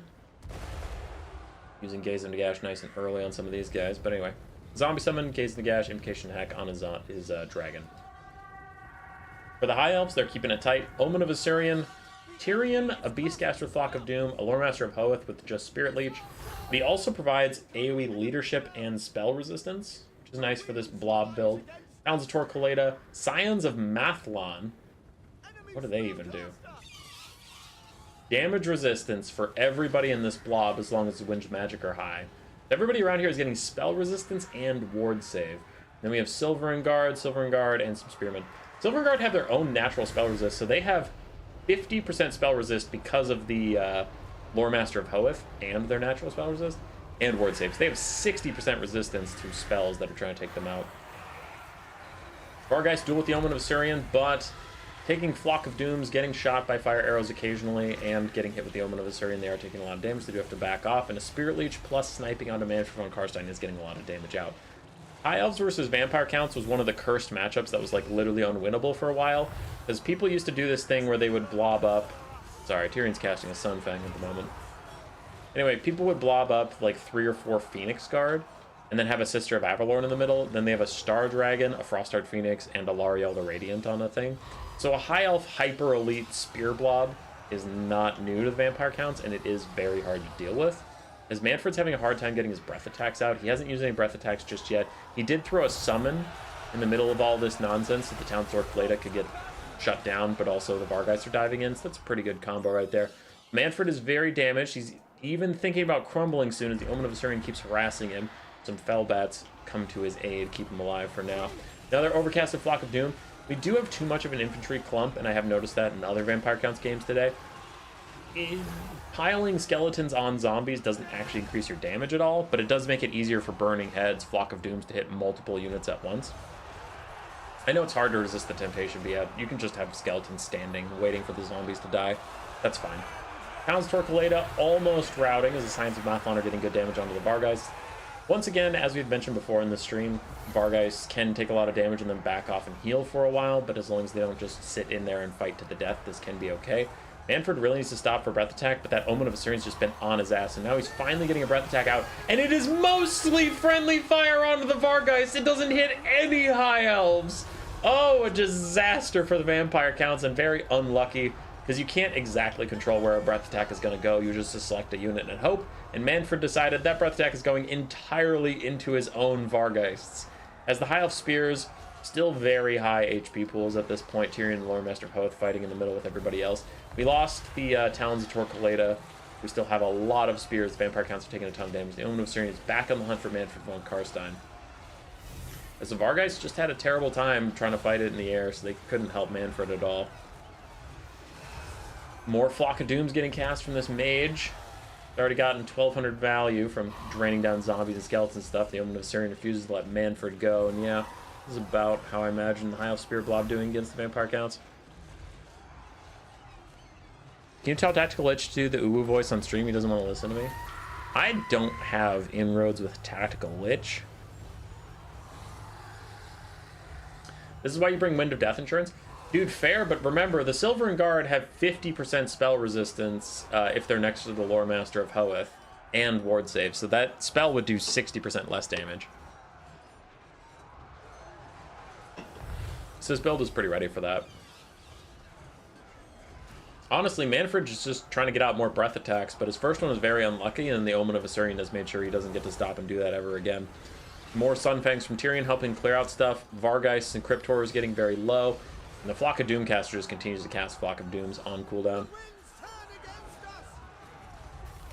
Manfred finally gets some space to get another breath attack out. There is much more of what he wanted to get done. The first one, he betrayed his own friends. So the Scions take a lot of damage. Manfred's thinking about landing. Another Flock of Doom hits the entire Vampire Count's army. And this lady's just got to be rolling in value. Back up to 1,500 for a little flip mage. 1,500 exactly. I kind of want the game to end while she's at 1,500 exactly. That'd be pretty funny. Manfred lands on Tyrion, gets a big hit in. But if Tyrion hits Manfred one time, army loss is going to proc. This is a little risky. Oh, it's not Tyrion. It's Lore Master of Hoeth. They just look the same. It's back into the sky for now. Mage of Beasts still at 1,500 exactly. Come on, Vampire Counts. Just FF. While the value's perfect. You're going to run to target. Okay. Everybody, Grace is running to target. Woo! Woo! Grace, you want to share your big news? Camera's off. What did we do last night? Put together a new couch. We put together a new couch. Woo! The first couch that we bought and wasn't a hand-me-down from someone's parents. Woohoo. It's a sectional. She's really proud of it. I am really. I mean, who doesn't love a sectional? You're gonna have to come closer to the mic probably, but who doesn't love a sectional? Who doesn't love a sectional? Grace, what color is your new sectional? It's blue. It's blue. Woo! How long did it take us to put it together? A little while. 4 hours. And was it 4 hours? Yes. We started at 6, we went to 10. And is Hazel allowed on the back cushions? No. No. She used to lay on the top of our old couch. It was really cute. She thought she was a cat. And but she smushed all of them. She smushed them. So and now a new couch. You can't do that, right? You can't do that. You can't. Can't. You're not allowed. You are allowed on the couch. We are nice about that. And I can't poop in the couch anymore, so I guess I have to go to the bathroom in the middle of the night. Oh, God. What? She stuck her head between my legs. She loves tunneling. Hi. All right. Okay, I'll be back in a little bit. Goodbye. Grace is going to Target, everybody. A bougie bastard with his new couches. Yeah.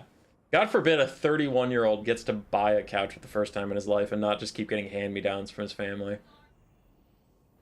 It's our time! Yeah, sorry. Grace yelled that at me. We did successfully end the game with the crisp 1500 value on that mage. Love it. You love to see it. Tyrion and the Lore Master both did fine. The Fire Archer of the Omen of Syrian did well. It's a good build from Impenetrable. He played it great. It just hurts my soul when, like... See, I don't want to be negative about Impep, right? It's not his fault that the vampire counts are so cheesable, but I just, like, I wish vampire counts would get buffs on some of their units that aren't Vargeist. Like, I feel like CA has a lever for how to make vampire counts good, and it's like, make Vargeists or Blood Knights good or bad, and that's how they're meta or not meta and all that shit, and I'm like, man, can we get some Graveguard Great Weapons buffs? Or can we get, like, a Vampire Counts DLC with some better infantry so that, like, you can't just box on them? Because okay, Wrathmongers are problematic. I'm not saying everyone should get Wrathmongers. But just entertain this thought without heeding balance. Just think about this. If a Vampire Counts DLC came out and they had, like, White Berserkers, and you just copy-paste Wrathmongers and just make them undead, right? Undead Wrathmongers. You would never see anybody box versus Vampire Counts again. You would not see that high elf build if Undead Wrathmongers were coming for your ass. But, like, they don't have to care, because Graveguard Great Weapons are pretty meh. They're pretty easy to kill. They're pretty bad. So it's like, oh, if I spread out and I go mobile, you have Blood Knights, you have Vargeists that can come get me. And if I box up, you, checks notes, have nothing. I guess I'll box up. Because you have a Mortis engine, but so many factions in the game have Mortis engines now, and they have better ones. Like, honestly, the Vampire Counts Mortis engine might be one of the worst Mortis engines in the game. Kugath and the Exalted Great and Clean One for Nurgle are both better Mortis engines. They're caster, lords, duelists, Mortis engines. You have the Mutal Vortex Beast, which the Mortis engine is better than the Mutal Vortex Beast. I'll give you that. Self-healing, a little cheaper, not as squishy. Festus the Leech Lord's okay at it. The Warlock Engineer for the Skaven is honestly pretty good because you can get him to be like 700 gold. A 700 gold foot-sized Mortis engine's pretty fucked. Plague Priest on his bell is also a really good Mortis engine for the Skavens. The Skaven have two Mortis engines that I would say are better than the original. I'm trying to think. Slaanesh has Mortis engines if your leadership is low. So that's situational. I wouldn't say it's better, but it is okay. Demons of Chaos have access to the Nurgle Mortis engines, so they have better ones than the Vampire Counts do. Incarnate Elemental Beasts used to be better, but now it's kind of piss poor, so I guess that one's pretty bad. Yeah. So mixed. It's mixed, but the Vampire Counts definitely need buffs to, like, to put the fear in you. That's the thing, is, like, when you talk about stuff, you don't want everything to be auto-taken every matchup and you just win, right? You want stuff to put the fear in people, to be like, don't do this to me because if I bring this, you just lose. Right? It's options. Options keep people afraid. The problem is when those options are so good, they're taken every single game, like Domination and Seekers. Because Domination has very legitimate problems with Seekers. They're just too good in that game mode and whatever. So you don't want that. But you do want things to, like, threaten. Alright. Well, I was ranting about that and checking on the tournament. Looks like we're mostly done with round 4. Some people are still in... There's one battle in round 3, and then round 4 is a bunch of weird stuff, so... Tournament happens to deal with that. I've cast everybody at least once now, so I'm just going to look through the replays and cast what I feel like casting. That could be okay. That could be okay. I don't know if we've cast any Kislev yet today, actually. Pasha. Pasha's in this tournament? I haven't seen Pasha all day. This is pretty funny. I'll cast this. I guess we're just casting End of the Lion today. I guess that's just what we're doing.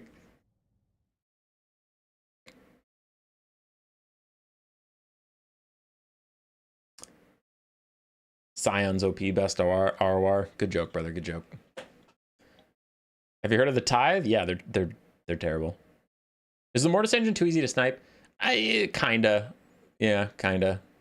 It's pretty killable by archers. It's still a good unit. I'm not trying to say Mortis engines are bad, but it's just kind of gotten outclassed over time. So people usually have box builds that can take it out. Or just have better Mortis engines. Doesn't Morgar have a Mortis effect? That's in campaign only. Multiplayer doesn't get it. Jabber Slights, yeah, dude. But no, in multiplayer, Morgar doesn't get his Mortis, no. Alrighty. More End of the Lion. This is the End of the Lion stream. 5 zombies, Corpse Guard on Holy Lodestone, Manfred on Karstein with Gaze and Gash, Invocation Deck, and Zombie Summon. Then we have Skeleton Warriors with Spears, some Crypt Horrors, Vargeists, and Cairn Wraiths for a little bit of spice. But I honestly didn't pick this game because of Enda's build. I picked this game because of the Kislev build. I thought it was very interesting. 2 Horse Archers for a bit of skirmish. Then we have Armored Kossar frontline, some Kislevite Warriors with their halberds. But we have some Streltsy, and then the big ones I wanted to see. Golden Knight, Narskia Lesia, and then Kastalton with his AoE heal that he can cast 3 times, and an Incarnate Elemental of Beasts, which I have not seen in a hot minute. Since that thing got nerfed, people stopped taking it all together. So I saw the Golden Knight, I saw Kastalton, I saw Incarnate, and I clicked. I'm a simple man. He did not take a caster either, which is interesting. Pasha has been playing new player tournaments for a while, but he's usually like pretty darn strong in them. He's not usually one to make the mistake of not taking a caster, so I'm wondering if he was memeing a bit and just kind of having fun, or if he actually made like a flat out mistake and didn't take a caster. Because I don't know, when you take a Stalton, the Golden Knight, and the Incarnate, that to me doesn't sound like this man is flat out tryharding. This is the best I can do to win this game. I have to take the Golden Knight. Incarnate rolls through some Fellbats. They're just trying to disrupt Streltsy for a bit and let the Vargeist get in here without getting shot in the face by Streltsy. So nice job, Fellbats, keeping your important units safe. As the Corpse Cart is going to get shot by the Streltsy on the way in, but the Streltsy, I think Blood Penguin was the one who pointed out to me, but they have a crazy long reload time that makes them worse than handgunners in a lot of ways. So the Vargeists have gotten into this fight. Now the Incarnate is getting some decent damage out with the Howl of the Great Beast lowering their leadership. They'll start crumbling faster, but they can back off. They can get to safety, and they did good damage to the Streltsy in the meantime. Cairn Wraiths on the front line. Cairn Wraiths are a unit I have been slowly coming to like, as long as I'm not fighting a faction that's going to take Burning Head. Their armor piercing, their slows are very good. I generally like to actually, not a joke, pair them with Van Helsdan's Macabre for that extra melee attack, because their melee stats are pretty bad, honestly. Or get them next to a Corpse Cart, but you can only have so many Corpse Carts, right? And this Corpse Cart's in the middle. He's busy. So the Cairn Wraiths get into these Kislevite Warriors. Not the target they wanted. They wanted to fight the Armored Kossars, so they are going to take a lot of damage. They're niche. They're specialists, but man, they are so special. How dare you throw shade at the Tithe? Yes. They need to buff up VC heroes, in your opinion, Luigi. Also, yes. The VC heroes are all pretty bad except for the Necromancer. I'm not complaining. Maybe do it a day I win every match, though, so I can look cool and epic. End of the Lion, you're already cool and epic. You're already cool and epic. You're my favorite. If you weren't playing in these, I wouldn't even bother casting, dude. I would just quit. I'd tell Big JPM hanging it up. Anyway, the frontline fight is going okay, but Kislev is still holding for a very long time. Backline access has gotten the vampire counts to get rid of some horse archers, some Streltsies, and the other horse archers are going to go too. So good pickoffs in the backfield by Enda. And he is mostly just ignoring the triple hammer of the Incarnate, Kastalton, and Golden Knight. That is smart. Kastalton has a heal and he's clearly hanging around them to use that heal, but also just it's more reliable to take out the multi-entity models. You can kill them quicker than single entities. As this Vargeist is getting sniped out. Unbreakable horse archers holding them in place, so now they can't escape from the Incarnate as he runs up and claws them to death. Nice job, Kislevite passive. Buy our blood, more like buy Sigmar's beard. You are a pooper nut. Something was just happening. I think Manfred was trying to cast a spell. I don't know what he was casting. That is an old zombie summon. That is an old zombie summon. So neither of those was a zombie summon in question here. Enda, Booby, I love you, but since I just saw you in the chat and I've seen this multiple times today, you gotta stop. You gotta stop. I see this too much from you and I'm getting upset. You can't summon zombies on something that's already being attacked by zombies. Zombies don't do any damage, so they're not helping here. Just stop it. Put zombies on something that's not affected at all. Because what I would rather see from you, and this is just a general thing, I'm not trying to say like, in this game you made this mistake, go back in time and fix it. Like, I'm seeing it from your games a lot, and I just want you to stop doing this. Zombie summon would be a lot better here than here. Because here you have 4 infantry, 2 of which are summons. Neither of those summons need to be here, but you already have a summon here. So let's say this is a 3v1. This zombie is adding no extra damage. In fact, it's in the way of these skeletons if they want to join. Now, if the skeletons don't want to join, that's fine. But you have plenty of infantry. What's going on back here is why I'm worried. Your Vargeists have no infantry. So your Vargeists, each Vargeist is facing like 3 or 4 Kislevite warriors, these halberds, right? And the Streltsy and whatnot. If you get a zombie summon back here, the reason, and maybe you know this, but other people who are watching might not, right? The reason ogres are so strong is because they can pair up with noblars. And then like this Vargeist, this one's dead, but just pretend. We'll go with this one, which is also dead, but we'll just pretend. There's 4 Kislevites here, all gonna stab at it, and it can only attack 1 at a time. If you have a zombie between their feet, the zombie will block off these 2. Oh, I'm too close to paint. But then only the 2 that are touching its body right now would be able to swing at it. So now your Vargeist goes from taking a 4v1 to a 2v1 because the zombies would push away these 2. Right? So that's something I noticed about your game is your zombie summons sometimes is fine to add them here, but like 2 zombie summons and a Cairn Wraith and a Skeleton Warrior all around this 1 Kislevite Warrior, that's excessive. Don't do that. And give your Vargeist some mobile support. Because that's the thing, is Manfred can just pop up, bam, zombies are underneath my Blood Knights, bam, zombies are underneath my Vargeist, and all of a sudden, you know, your important units have a bunch of support out of nowhere. So, think about that, you know. Do what you do, what you do. Back into the game. Streltsy getting peeled for as we saw those Vargeists die off. So now the Carney Elemental Beast got those Streltsy back online. Another Streltsy wanders in from the woods. Manfred's routing off some Kislevite warriors. Armored Cossars by our Blood War off, so they're about to rout too. And over here we have Crypt Horrors holding on top of non-summon zombies. They are real, they will never fade away. Still have a lot of Cairn Wraiths this late into the game. Because once again, you know, they can get tons of healing from the vampire counts. They're fine. This one has 59 out of 60 models. Vargeist busy chasing around the horse archers. Manfred throws a zombie summon onto Streltsy that we're trying to run away from your skeleton spearman. Yeah, that's a good zombie summon. Where are you going? Nowhere.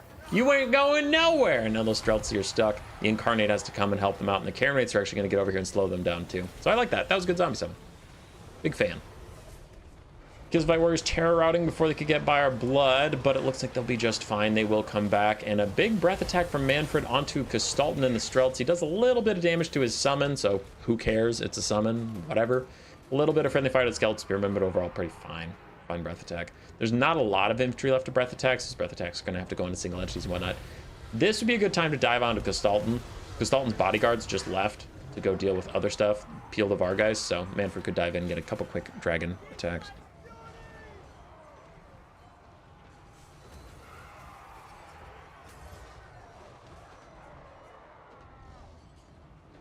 How about Khorne, guys? I would like to play it, but I'm new in the game.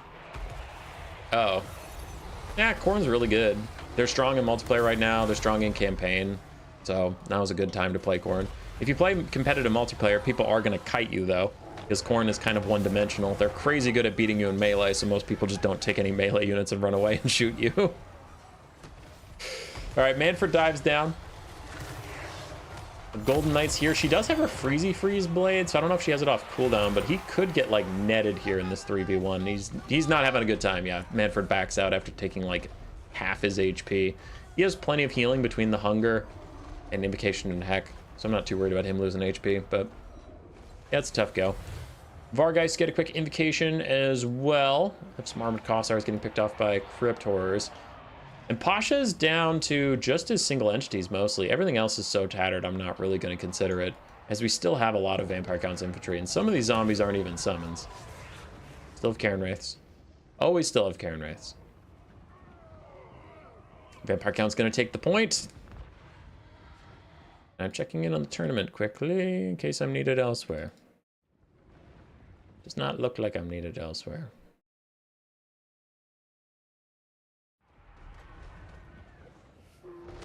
We have one game left before semifinals and finals, which is what I was just checking in on, making sure the host of the tournament wasn't waiting for me. Like, Game Boy, hurry up with that replay. We're playing live games. Incarnate is still slowly draining down the Skeleton Spearman with its Flock of Doom. Aaron Wraith's just trying to chase Streltsy, but they are going to get killed off. Meanwhile, the Vampire Counts are recoalescing a power base over here. Unholy Lodestone offering slow healing while Manfred casts Invocation Heck over and over again on the Vargeists. And Kislev is recoalescing their forces on the far side, trying to get their Streltsy to a good shooting position. I wonder what they're even going to bother firing at. Maybe the Vargeists, because they're so close to heal capped, you might as well just do the damage to them, but could also damage the Crypt Horrors. For now, they're shooting at Cairn Wraiths, since that's the only thing in range. Might as well get the damage out. With that much ammunition and that little HP, you might as well fire at whatever you can shoot at, because you know it's not like you're going to run out of ammo. That unit's going to die. We got a lot of vampires today. I just cast a lot of Enda's games. Cairn Wraith charges in. Cairn Wraith immediately gets beaten down. Golden Knight, Kistalton, and the Incarnate all have magic damage. These guys are just 0 armor versus them. The 55% physical resistance doesn't matter. You get a little bit of healing, though they are currently on fire from Kistalton, so that healing is going to be cut in half. Meanwhile, the Vampire Counts are just chilling next to the point, and Vargeist continue to run down anything they can. I agree with chat, Spanner saying Manfred's going to have a tough time with the Goon Squad. I do think that will be very difficult. So we get a breath attack of some kind. It looks like it's on to the Kislevite Warriors. Wants to get rid of that halberd support. Not a bad idea. Routes those guys away. Silix's Lullaby once again healing. I've seen Silix's Lullaby multiple times though. He's not saving any. He has 1 left. He's not saving them for the Goon Squad in the late game. He's trying to heal up his halberds right now. See if that works out for him. Crypt Horrors get a little bit ahead of the skeleton support. So they're going to regret that as they're now fighting halberds and single entities all alone. Ooh, Crypt Horrors. Oh, you're taking so much damage. The infantry fall back, leaving the Crypt Horrors to their fate as the Unholy Lodestone tries to get in range to save them, but it's not going to be enough. Streltsy and Horse Archers trying to kill the Vargeists. It won't really work out for them as the Vargeists are going to take out the Streltsy pretty much on the charge. Like, Vargeists do a lot of damage to isolated armored infantry. But in the meantime, I mean, the Vampire Counts are taking a crazy amount of damage. They lost their Crypt Horrors. We have zombies that are trying to stay safe while the Corpse Card is getting deleted by the Goon Squad. We have some spears in here doing a little bit of damage, but not enough. Manfred has no breath attacks left. He might have Winds of Magic. Who knows? He's been casting a lot of spells. He's trying to charge more Winds of Magic with the Sword of Unholy Power. We get a couple shatters here and there, but Bounce Power is turning very far away from the Vampire Counts. As Kislev just has 3 very, very healthy, strong single entities. That's going to do a lot of work for them. Gazing the Gash is out. Solid damage on the Incarnate. I think that's a couple hundred. Yeah, 800 damage onto him. Not bad. But the Vampires are going to rout off everything that's not part of the single entity Doom stack, and then they're kind of boned. Zombie summon to be a nuisance. Capture point is ticking up. Something.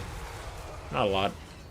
Skeleton Spearman fades, and we're still getting Incarnate Flock of Dooms going on. He has 2,800 value, and it's creeping up. His Mortis engine just isn't nearly as strong as it used to be, though. He has the lesser version. Just the 8 to 6 damage per second, not the 16 to 32. Manfred's wondering how to participate in this battle without trolling. Daz's Song of Winter Sunlight. Perfect vigor for all of his guys. They're back to fresh. And one is routing, so the Vargas can chase them off, but we'll see what he can do about it. Another zombie summon out from Manfred. How many more of those do you have, dude? One more. One more raised dead. So Vargas chase those guys off. I will go ×2 speed as we're just in the blob fight. And the Kislev blob moves on to try and go get the capture point, but that leaves Manfred to fight Kistalton. Okay, yeah. Kistalton runs away now. We're gonna go capture the point. We have 2 zombie summons here that are running out of time. There's a regular zombie in there. Manfred continues to cycle charge. And the Golden Knight does freeze him in place. That's what I was worried about. Urson's Claw.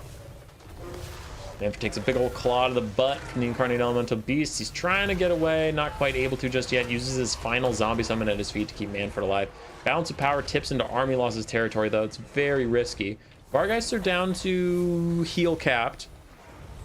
They're officially heal capped. No more healing for them. There is the Army Losses bell dinging away. That's going to be GG. The Vampire Counts need Final Transmutation. I know lore-wise it doesn't make any sense, but Final Trans would be such a good spell for vampires. If you Hero Hammer or if you Blob, they punish you.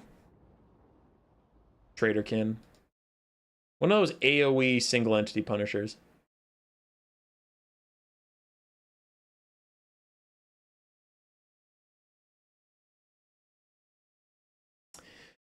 Garrett. Big JP's wondering what happened to you on Discord.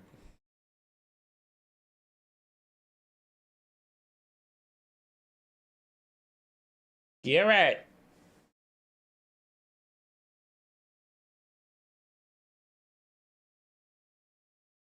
Where did you go? JP said you guys were talking and then he lost track of you. That's all. Looks like we're getting into the semifinals now, so I won't launch another replay.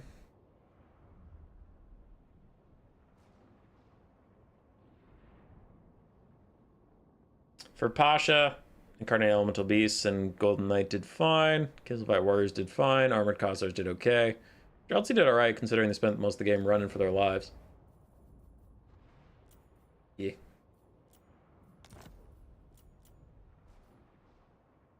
Wait, how did he do it again? This man straight up Zinch blobbed on vampire counts again. We cast a game similar to that at the very start. Hey, a Mortis engine. From Enda. Mortis engine.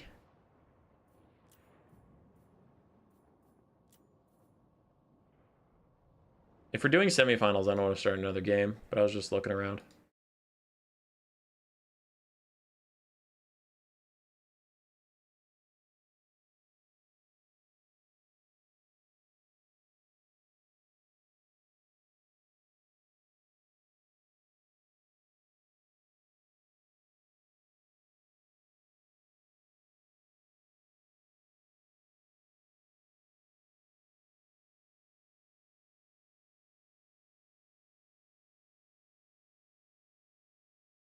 How does the vampire counts deal with the goon squad? Let me think. Oh, no, I didn't click on the right thing. Oh, no. Okay, vampire counts. Dealing with a goon squad. I mean, Manny Man's in the east side, boys. He had some pretty good spell selection. I would have just started casting Gaze and Gash a little earlier on the heroes. You could also do Spirit Leech instead of Gaze. Go something like this and just do Spirit Leech on heroes over and over again. Pretty fine. So Goon Squad specifically, Manfred of Spirit Leech is fine. Terrorgeist after their buffs are pretty fine. Also, 2 Vargulfs is usually pretty good. Because 2 Vargulfs stand super close together so they can 2v1 a lot of stuff easily. And then they have their own self-regeneration and they're very fast so they can get out of trouble. The problem is they're a little expensive, but that can be one way. Another thing to do is have Karen Wraiths on top of corpse cards. Those are solid. So that's how you deal with like single entity hero hammer stuff, which is why I wish they had Final Translation. For boxes, like boxes in general, Manfred's fine, but I actually have some secret anti-box tech that I like. So versus like High Elves, I actually really like to take the Von Karstein Lord. Dragon for breath attack, and then I give him Storm of the Night. It's just a bound Tempest, which is nice. Charm Shield's okay, and then I grab Flock of Doom, Raise Dead, Invocation Heck. Just spamming Flock of Doom on a High Elf Spear Box is pretty nice. So that's some decent blob punishment, and then you can also still get a Mortis engine. So with your breath attack and zombie summons, you can usually take out the 1 or 2 archers the High Elves are going to have, and then you can Mortis engine some fools. And then with Storm of the Night, you can harass their flying units a good amount. You could have 2 Vargeists just to be annoying. And then on the ground, if you're worried about whatever is up in the sky just landing on your Mortis engine, you can get 2 Graveguard with Halberds to hang out with the Mortis engine and just punish anything that lands on them. And then like 5 zombies, 4 Scaly Spears just for bodies that you're gonna slowly feed into the High Elves. Don't like send all of them in at once. Just get clumped up on the High Elves. So this can be a good setup deal with the High Elf box. And then in case, like just in case the High Elves don't box, you can grab like, oh, a Blood Knight's okay, but the Fireborn exists. So honestly, I'd skip the Blood Knight in this matchup. Just get 2 Black Knights, and then with 700 gold, could get the Dire Pack, could get 2 of these and like save 25 gold somewhere, like turning you guys into skeletons or something. So it can do okay versus the Hives. But like I said, the Hives is a pretty cursed matchup. As for, yeah, killing single entities, you just have to Spirit Leech with Manfred is probably your best option, or Gaze in the Gash, but it's a little harder to do. Vampires need access to like Traderkin or Final Transmutation or Soul Stealer type spells.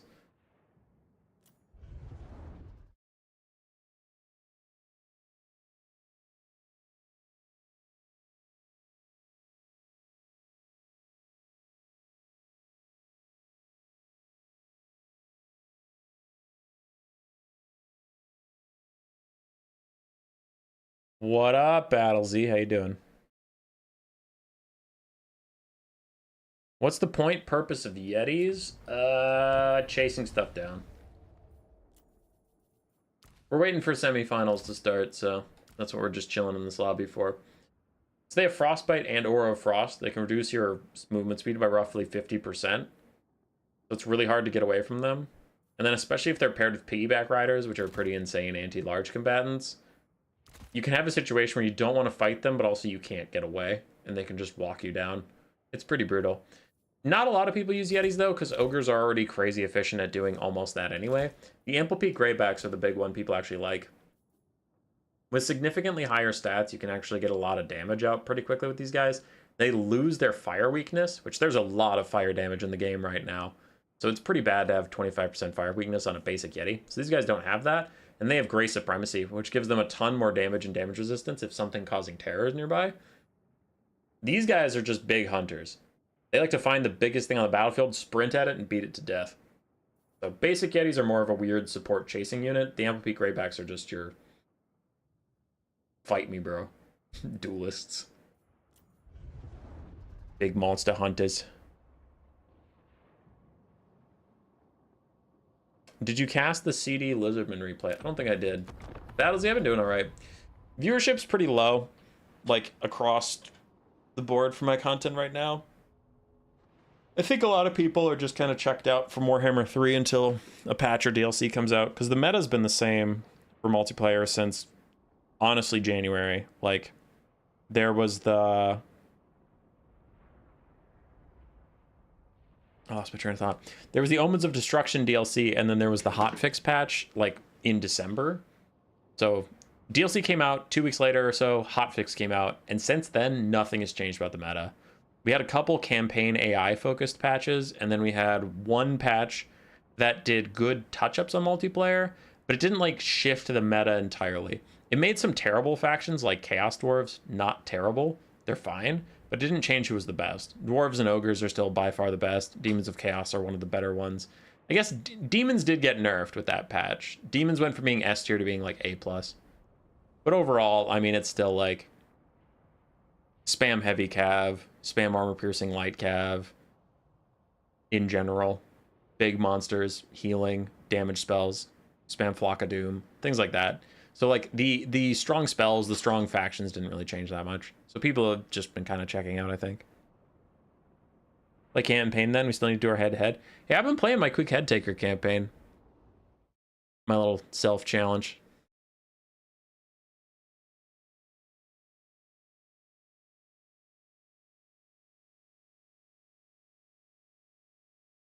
Looks like semifinals are going to start in a second. Do you have a preference to send you feedback on your channel? Just DM me on Discord. Yeah. Discord's the easiest way to get a hold of me.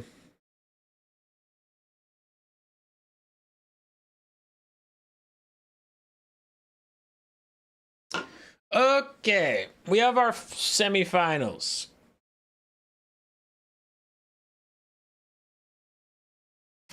Liardo, Beluga, the Chinese name I can't read, and Pasha.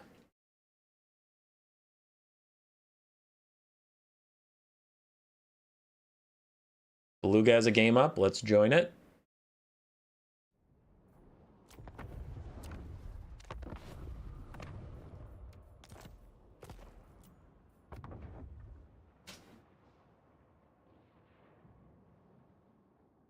You really want to see their better single player AI so badly? It's, yeah. I think the beta is out, I think. I believe it's public. I have not been paying too much attention to what they're making better about the campaign AI. I play a decent amount of campaign, but it feels similar to me.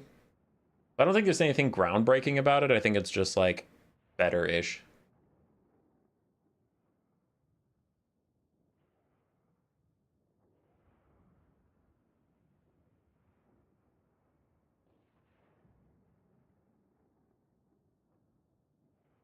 I think my biggest problem with the campaign AI in the campaign map, I wish, here's my biggest wish. And there's a lot of wishes, but my biggest one would be I wish the factions would randomly roll every campaign who was going to be a fucking problem. Because I'm kind of getting tired of, in my recent campaigns, it's Malekith wins in the West. So he eventually shows up with a giant frickin' army. Greenskins win most places they are. And then the Empire gets totally destroyed. Like, those are three things that always happen. And I feel like there was a time in Warhammer 1 and 2 where legitimately every campaign I showed up, a different thing would happen. And I would have to adjust to what's happening in the world, you know? So you'd show up and you'd be like, oh crap, you know, turn 100 of this campaign, Mazda Mundi apparently strength rank 1, and he took out the Dark Elves. That's crazy. I feel like that doesn't happen to me anymore, where it's like, I say something that's crazy, you know? Like, it's oh, no, the same thing happened, always does. Malekith expanded about as far as he always does. Zhao Ming always is the Grand Cathay that does better, not Miao Yang. Things like that.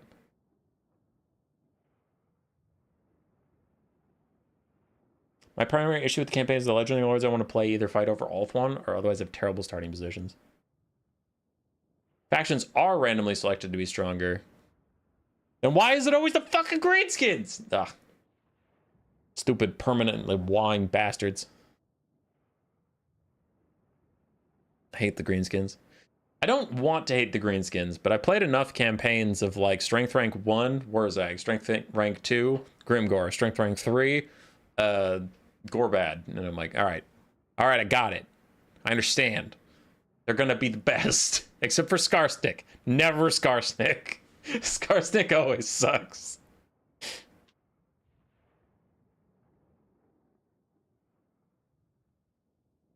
It took me a couple hundred hours to realize the AI no longer makes confederations. Oh, Robin, they don't? I'm learning that right now in real time.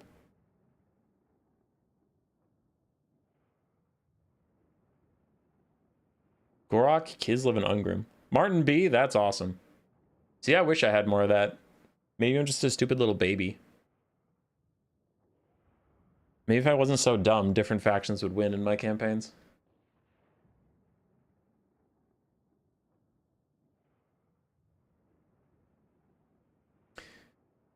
The Ogre faction invades me even though he's still on one city without camp at war, and the other faction's super weird. That is weird. I don't fully understand the Ogre mechanics, though, I'll be honest. So I know the AI pulls some AI bullshit anyway, but I don't understand the Ogres well enough to call them out on it in a court of law, you know? If the AI Ogres do something stupid or, like, that bothers me, I'm like, you probably can't do that. Something about that ain't right. Where for like other factions, I can specifically say that is bullshit for X, Y, and Z reason.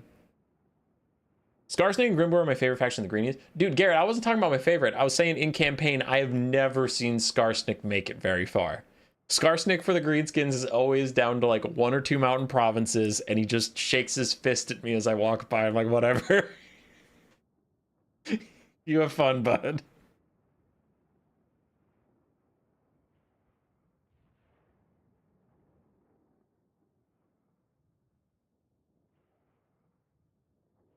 Yeah, I don't know.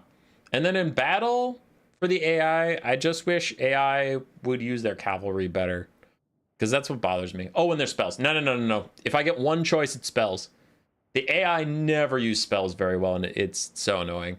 Because I want to be afraid of their casters, but I'm not, because I know they're just gonna AFK and lose. I don't, sometimes it feels like they don't cast any spells. Sometimes it feels like they just don't cast spells well. Like, I have a Firecaster who's level 40. I'm going to cast Fireball at you 2 or 3 times in this battle. And I'm like, no Burning Head, no Piercing Bolts of Burning, no Flamestorm, nothing. But then again, campaign mana is weird, so maybe they're just out of mana.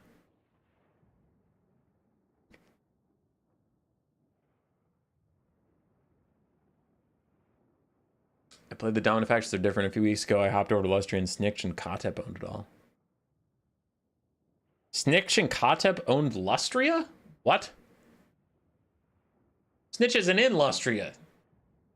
Martin, are you lying to me? No, I don't know. Kotep, I could see it. He could maybe come down from the north. Weird the Snitch is over there.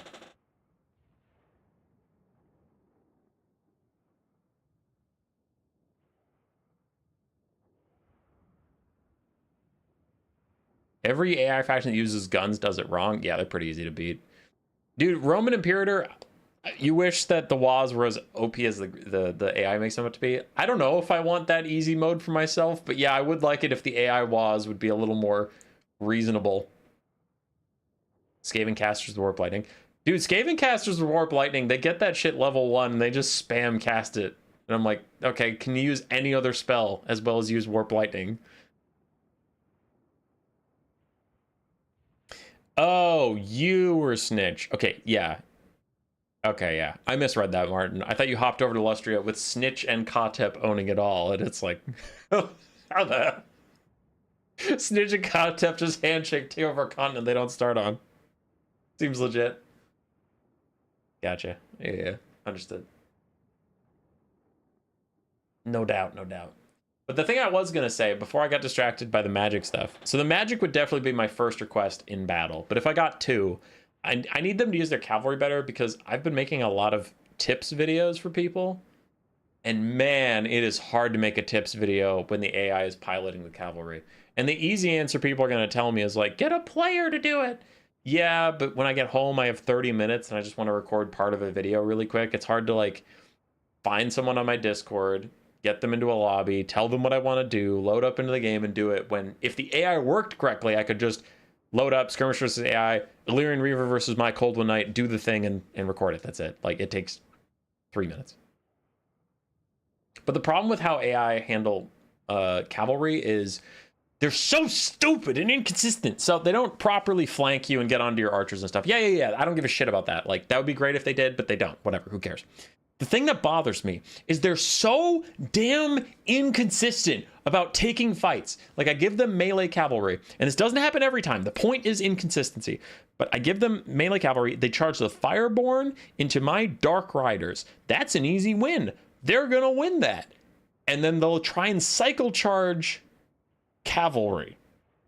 Like not cycle charge with cavalry. They'll try to cycle charge cavalry. So then the Fireborn will hit them and be like, yeah, we're winning. Let's pull back for no reason. And I'm like, what are you doing? So I'm trying to make this video and the Fireborn are running away from my Dark Riders because they're trying to set up for a cycle charge, but they're not faster than the Dark Riders. So they're just getting hit in the back over and over and over and over again. And the Dark Riders are beating the shit out of them. And I'm like, okay, this video is cooked because the Dark Riders are beating the Fireborn because the AI is trying to run away from Dark Riders. Just kill them. Just kill them. Come on. Or I give them Skirmish Cav and I'm like, all right, you have Skirmish Cav. You have 90 speed. I'm trying to charge you with a 78 speed Empire Knight or whatever. And the point of the video is you can't catch Skirmish Cav, all this stuff. Maybe try this combination or something like that, right? So I want to, the first case is Empire Knights not being able to catch Skirmish Cav and dying. That was the whole point. And the AI is like, okay, I'll run away and use throwing axes on you 2 or 3 times, but then randomly on volley 4, I'm just gonna stop. Oh, your Empire Knights caught me? Guess I have to fight to the death with my Marauder Horsemen. And I'm like, fucking why? Just run! Like, I don't know why you let me catch you, and I don't know why you didn't run away after I caught you. But you're intentionally throwing the game, and the AI is like, no, I'm playing perfectly. I hate it. I hate it so much. The AI is so stupid with cavalry.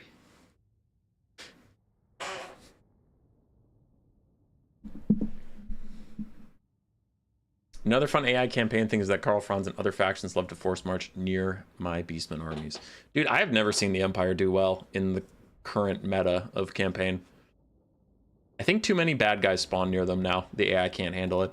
Or, I love the Karl Franz campaign, but it has gotten significantly more desperate, which isn't necessarily a bad thing, but like none of the elector counts can even remotely hold their ground. They all fall apart nearly instantly, and you just have to solo reclaim the Empire all by yourself, which, depending on the mood you're in, that's a better campaign anyway.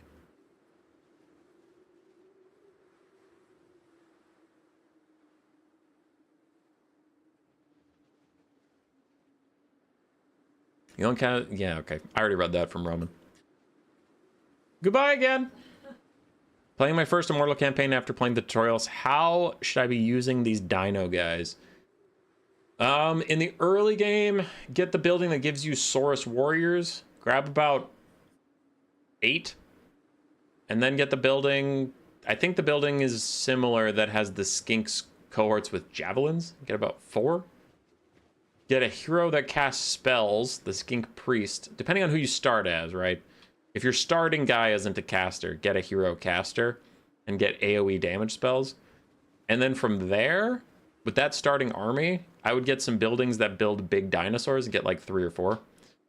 And then for your second army, you should at that point have buildings that give you big dinosaurs. So for your second army, I mean, if you want to just win, you could just get a second army that's like legitimately 18 dinosaurs, a lord and a hero caster.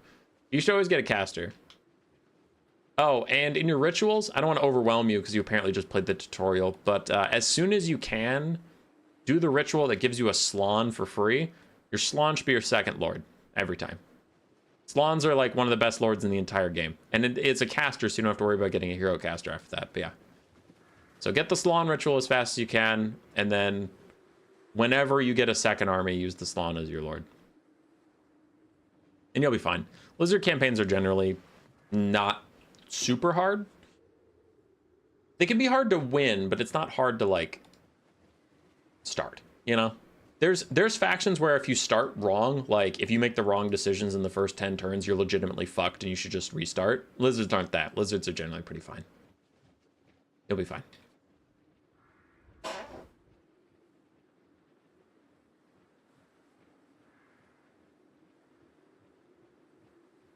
All right, I'm catch up a chat for a second, then we got to cast a semifinal. I've always seen the AI do exceptionally well as Empire and very hard, and it's because I play more building slots mod. Oh, that could be it, Light. Yeah, the Empire does get building locked quite a lot. My friends call me Blue. Good luck, sir. Good luck. Okay, let's do this. We're focusing now. Beluga and Leodero. For their semi-final match, we have Beluga on Slaanesh. We've actually cast a fair number of his games. He usually ends them very quickly, so he has been playing quite well today. You know, aside for Leodoro, haven't seen a lot of the Tomb Kings today, so I don't think they've been sending in a ton of replays, but they made it to semi-finals, so they must be doing pretty well. For the Tomb Kings, we have Nehekar Horsemen, Skeleton Horsemen, some Skeleton Horse Archers. We have some Spearmen in the front line, and then the double Kitty Cats. We have Cetra the Imperishable and the Sphinx Usef. Double Cats is very common after the patch that gave the cats all the buffs that they really needed. People hate the cats now because they've been meta for 3 or 4 months, but you have to remember, before they were meta, they were objectively terrible. So this unit went from being like a meme to take ever to being great. But there are ways to deal with it, like Seekers. So if those cats get isolated from their spears, they will die super fast. On the other side for Slaanesh, we have Seekers, Chaos Furies, a Forsaken Frontline, and some Heart Seekers, I believe. No, they're all just regular Seekers. And then Azazel with his Rampage could use it to drag Cetra or the Sphinx Usef out of formation and then surround them in those Seekers. For the Tomb Kings, the main goal of this is just to get a ton of skirmish out with the Skeleton Horse Archers and Usirian's Incantation of Vengeance, while not losing either of your cats to wandering off and dying. But if you stay together, they'll win. Nehekar Horseman getting the Curse of the Jaff's Cursed Blades Overcast, which gives them bonus versus large. And Cetra goes out to help with the Hellstriders, but this could be risky. The spears are getting further and further away. If the Hellstriders rampage Cetra and then just run away, they can drag him pretty far out as the Seekers dive in. Skeleton Horsemen catch their charge, though, stopping them in place and saving most of the damage from the Nekar Horsemen, though this is getting concerning. Now the Nekar Horsemen are fighting Hellstriders, Seekers, and Forsaken out here, and you can see their HP is plummeting, and soon Cetra will be left all alone. But enough damage was done to the Seekers of Slaanesh. They get Demonic Instability crumbling and pushed away. Another big surround here from Slaanesh. Ooh, that is a lot of skirmish cav and light cavalry surrounded. Great damage for Slaanesh over here. Another great flank fight for them. The Forsaken are just starting to get to the front line where they will chew through the Skeleton Spearmen. Now, of course, that sounds like everything's going great for Slaanesh. Technically it is, but most of your money is locked up in the two giant cats, so it is about how much damage the two giant cats can do, not as much that you expect Skeleton Spearmen to beat Forsaken or Hellstriders to lose to your random Skeleton Horsemen. That's not really the big deal. And we can see the Sphinx is doing a ton of damage. That's where the Seeker's HP is going, as the Sphinx is tearing them apart on the sides. He's already taken out 500 damage worth in that one engagement, so it's most of a Seeker. Other Seekers killing off more stuff, though. Slaanesh still doing very well. I'm not trying to discredit them. I'm just saying killing random Skeleton Horsemen won't win you the game. Gotta find a way to hit these cats where they're not near their spears. Forsaken can take care of those spears. The easiest way to fight not on top of spears is if all the spears are dead. So that's nice. And a really good Seeker charge onto those Eyes of the Desert that are gone. And Beluga is playing really well today. I've just seen a lot of his Slaanesh engagements go well over the course of this. Looks like the semifinal's no different. Though I don't think he's going to end the game as quickly as he has been. We're already at the 2.5 minute point. Some of his games are done by now. And this one is far from over. Now Leodoro is down on the balance of power. But the Seekers have been attritioning out, and that is a problem. Chaos Furies, Hellstriders, not nearly as scary to these big Sphinxes as those Seekers were. You still have one healthy Seeker and one at half HP. This one is maybe one Usirian's Incantation of Vengeance and a charge from the Sphinx of Usef away from dying. And this is what we were talking about. So he rampages the Sphinx and then runs away, because the nearest target, the Sphinx is going to follow the nearest target no matter what. It's rampaged, and now that he's enough away from the spears, all these Seekers come in. They try and pin him down, get some decent damage out, which they are. But the Seekers are already pretty damaged. Some of these are just Hellstriders, and yeah, their spear's too close. This little ambush didn't really work, and they're just trying to fall back now. Seekers take a big shot in the back while they run away. Forsaken still churning through skeletons over here, while a Dushapti summon from the Tomb King's army passive is here providing a little bit of extra damage. It'll fade away soon. It is just a summon after all. Big surround. Still have skeleton spears somewhere beneath the feet of Cetra, but they're taking so much damage that it looks like Slaanesh is just going for this anyway. Azazel's in here as well. They're not getting too much damage on the cats, and they're starting to fall back again as these Chaos Furies are thinking about Demonic Stability crumbling. The last healthy Seeker charges in too, and this is kind of the last hope of Slaanesh. The game isn't over if they fail this engagement, but it is getting scarier and scarier as more of those Demonic Instability crumbling takes out units. Furies are gone. Other Seeker that's wounded is coming in, and now the Sphinx Usef starting to take significant damage, down to about half HP. Still have Skeleton Spearmen in his feet, though. We talked about this in the Vampire Counts game, but look at those Skeleton Spears just disrupting the Seekers and keeping them from fully surrounding the Sphinx, so that the Sphinx only has to fight a couple at a time, but they did fade away, and now the damage should ramp up on Cetra and the Sphinx Usef. Cetra's down to half HP as well. More Seekers piling back in. This is getting really scary for the Tomb Kings. A lot of their infantry is just not in a position that matters. Like, this fight doesn't matter at all. These infantry need to be over here. Cetra's now starting to realize this. He's starting to run back towards his own troops if he can, but Narcissism stops him in place. More Seekers and Azazel shut him down. But that is the healthy Seeker. That's the Seeker that was at full HP, so the cats are super strong. Even in melee fights that they wanted, these Seekers went from full HP to almost dead as Sphinx Usef's trying to take him out. Cetra's starting to slowly crumble away as the Skeleton Spears try and get over here, try and help a little bit, but it's too late for Cetra. He is dead. He's going to crumble away, if nothing else. Searon's Incantation of Vengeance is out onto Forsaken. And Azazel's infantry-sized. So the significant anti-large of the Sphinx Usef isn't actually going to help him here, and Azazel just rampages him as well, so he can't keep pathing towards the Skeleton Spears. Army losses coming for the Tomb Kings. It was a pretty close game, all things considered. That balance of power is a little over-eager, but very well played by both sides. Slaanesh just got the better engagements, and they finally managed to pull those cats away from their Skeleton Spears. And you can see, man, with Skeleton Spears, the cats were taking slow, slight attrition damage. Skeleton Spears were dead. So was Cetra. Like, Cetra went from full HP to dead in about 20 seconds without Skeleton Spear support. The Sphinx Usef, as soon as people started focusing him instead of Cetra, he went down to 1/4 HP and army losses hit. That's when we were talking about the zombies and the Vargeist thing earlier. Big monsters without infantry support, they're fighting 1v5s, 1v10s, 1v20s, 1v30s, and they're just going to get their ass kicked. But if you have your own infantry at your own feet, only 2 or 3 things can reach you, and then Cetra on a giant cat fighting 2 or 3 Seeker models, fighting 2 or 3 Forsaken is not a big deal. So, yeah. When you have big monsters, fight near your infantry. If your infantry aren't there, get them there. Or if they're not there, it's a bad fight and you got baited, get home. And he did try to get home, to be fair, to Leodoro. 2 rampages and a net were cast on Cetra whenever he tried to walk home. He'd get rampage, he'd try to walk home, he got netted, he tried to walk home, he got rampaged again. You know, Beluga knew that. He knew that if he had to fight Cetra on top of those infantry, he was going to have a terrible time. So he was just like, no, that's not happening. You're staying out here. Seekers got incredible value. Hellstriders did fine. Furies did all right. GG's. We'll see Beluga in finals.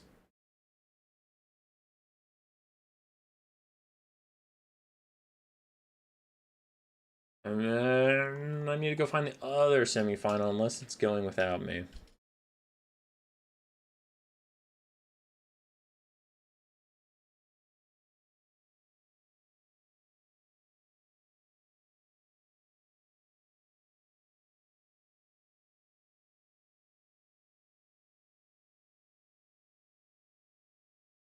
Okay, we'll see where the other semifinal is at.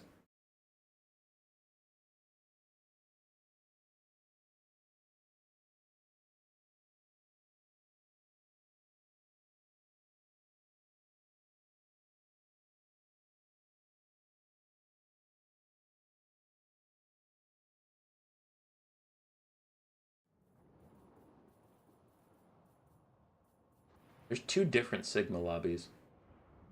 Topless Immortal Shrek. Okay.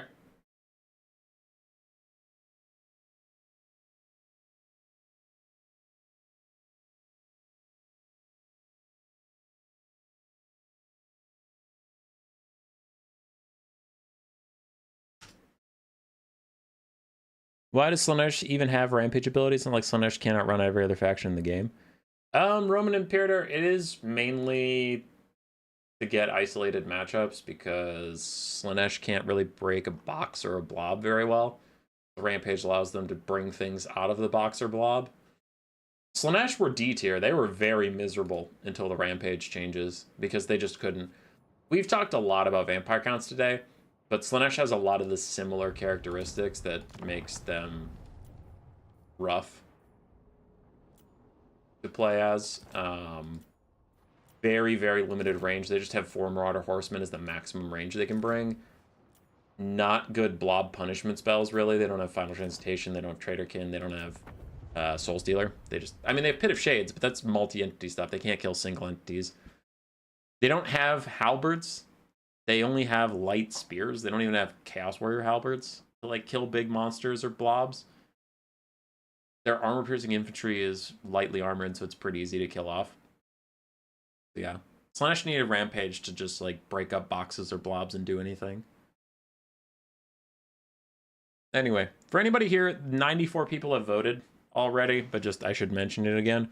The poll in the chat that's been going, the take time off work to stream Doom Dark Ages, I'm just trying to figure out how many people would watch that sort of thing, because I don't want to waste PTO that I could be using to do other stuff. Like, if it was just, I'm going to stream on a Saturday, I'll stream Doom Dark Ages because I want to. But I'm asking about, like, taking PTO, time off of work, to stream it the day it releases. That's a bit higher of a bar to clear. So if people wouldn't show up and watch that, then I'm not going to bother. I would just stream it on a different day. So feel free to weigh in. It'll help me decide whether or not to burn that limited resource for that specific stream. It does seem like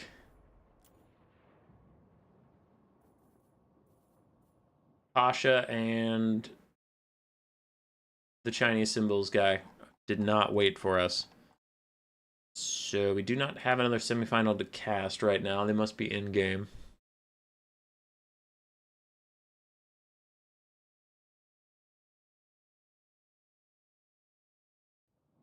All right. I want to know what this topless immortal Shrek thing is about. It's kind of messing with me. Not gonna lie. I'll BRB. Guess I'll use the restroom while we wait for them. Text. BRB. For finals. Boop. Boop. BRB waiting for finals. Beluga sent me another code. Which, if we're waiting anyway, I'll just join him.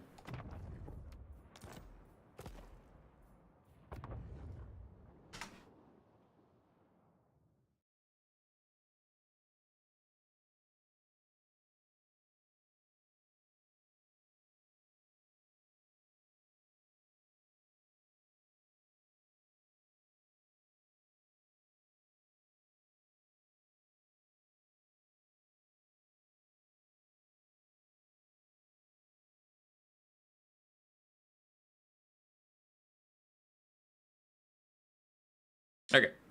I messaged the other finalists. We'll be here with Beluga. BRB. Regale us with tales of your new couch. Hey! I don't have any couch tales. There'll be no mention of couch tales here. There is no war in Bossing Say. Oh! I have a shoes story to tell you. Hold on. Hold on. I'm coming back with a hilarious shoes story.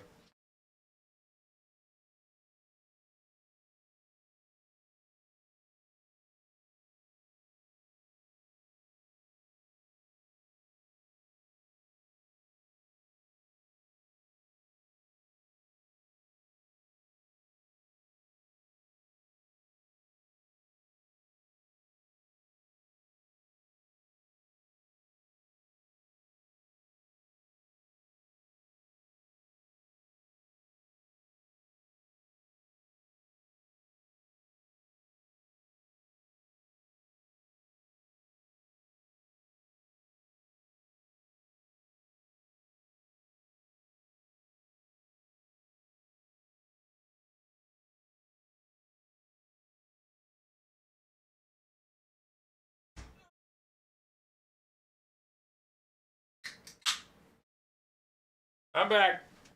All right, here we go. So, what the?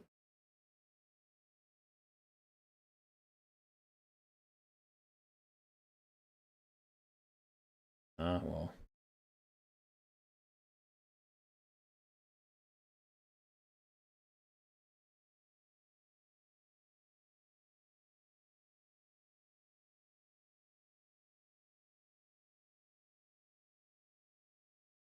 All right, I'm back.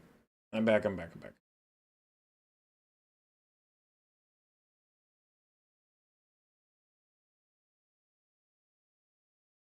Did you put on a Heels accent? No. Okay, this is a work story. We're stuck in this lobby waiting, so I'll tell it to you. I think it's funny. You might, but I'm also an amazing storyteller, so anything I say is funny as hell. Because I'm just the greatest. And humble.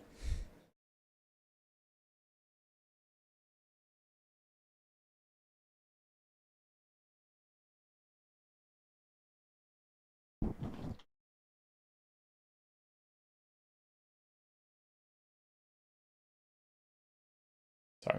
Tournament guy, the tournament admin was messaging me about some stuff, but I'm focused now.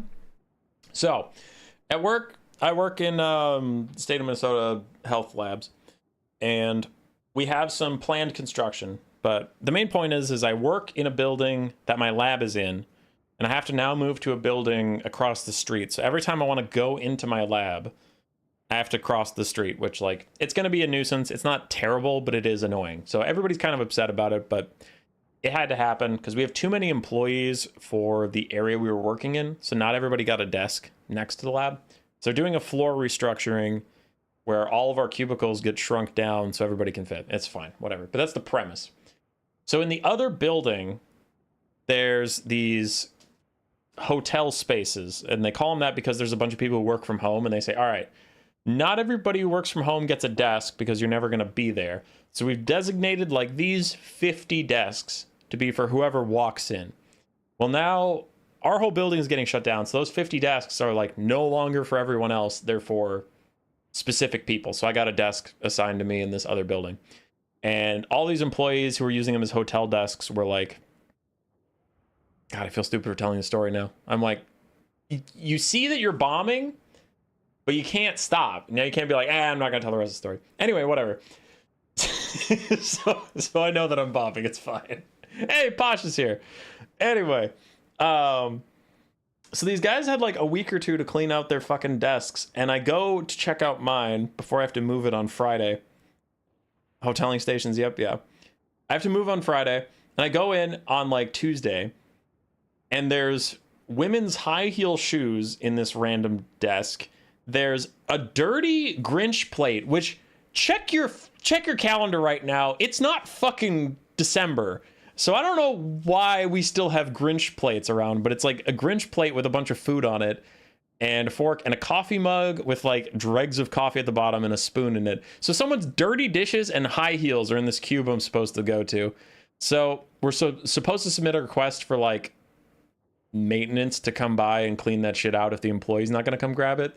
So I submit that, I do my due diligence, whatever. Fast forward to Friday. I have to move. Like if we're not out of the building by Friday, they're going to throw all my shit in the dumpster. And this lady's like, I'm assuming it's a lady. Maybe it's just a really fashionable guy. I don't know. But the high heels and the Grinch plate made me think probably a lady. So this lady still has her dirty ass dishes on this random table, and her high heels are left there. And like hot pink headphones and all this garbage, and all of her binders are still all over the place. So I gather up all this shit for like 20 minutes, and I just passive aggressively put it all in the hallway because maintenance didn't do their fucking jobs and clean this thing out like they were supposed to. So I just put it in the hallway, and I'm like, ignore that, bitch. So I'm trying to make maintenance clean it up. So I cleaned it out. I go back to my desk, and I message this liaison lady about like, hey, cancel this and this maintenance request because I've moved in now, so all of my shit's in the cube. So I don't want maintenance to show up now, grab all my shit and throw it away and be like, hey, you're good to move in. And I'm like, hey, I already did. You just threw away all my shit. So I'm like, all right, cancel it. And she goes, well, actually, here's the thing. We last minute it changed to, which this has been planned for like 6 months. And then the day people are moving, they changed the stuff. And they were like, oh yeah, you're supposed to leave everything in the cube. And I'm like, even some ladies' high heel shoes and dirty dishes, I have to leave them in this cube I have to work in for the next 3 months. I'm not allowed to clean up the dirty dishes. And she's like, okay, I believe you, but here's the message from our supervisors or whatever. And she shows me this chain, and this guy says like, we assure you all non-essential work items have been cleaned out from the cubes. Everything else should remain there since you're only taking over this desk temporarily. So everything left is work essential for the people when they return. And I'm like, so I messaged that guy directly, and I'm like, here's a picture of high heel shoes and dirty dishes. How exactly is that work related? And this guy goes, oh, I don't think there are high heel shoes. And I'm like, explain the picture I sent you. And he's like, are those your shoes? And I'm like, definitely not. And he goes, only work related, only crucial work materials were left over. Please do not remove any of them. And I'm like, how are high heel shoes and dirty dishes work essential? And he goes, only work essential materials were left over. Please leave them. And I'm like, you're ignoring me. And he goes, yeah, a little bit. I mean, he didn't say that. He just kept sending the same corporate speak over and over again. I'm like, all right, dick, fine. So I take all this lady's dumbass shit out of the hallway, put it back in my cube. I put it in a corner in a giant pile, and I'm watching ketchup and stuff leak onto all of her binders of paperwork. And I'm like, that is 900% not my fucking problem. So I'm like, okay, I'm good.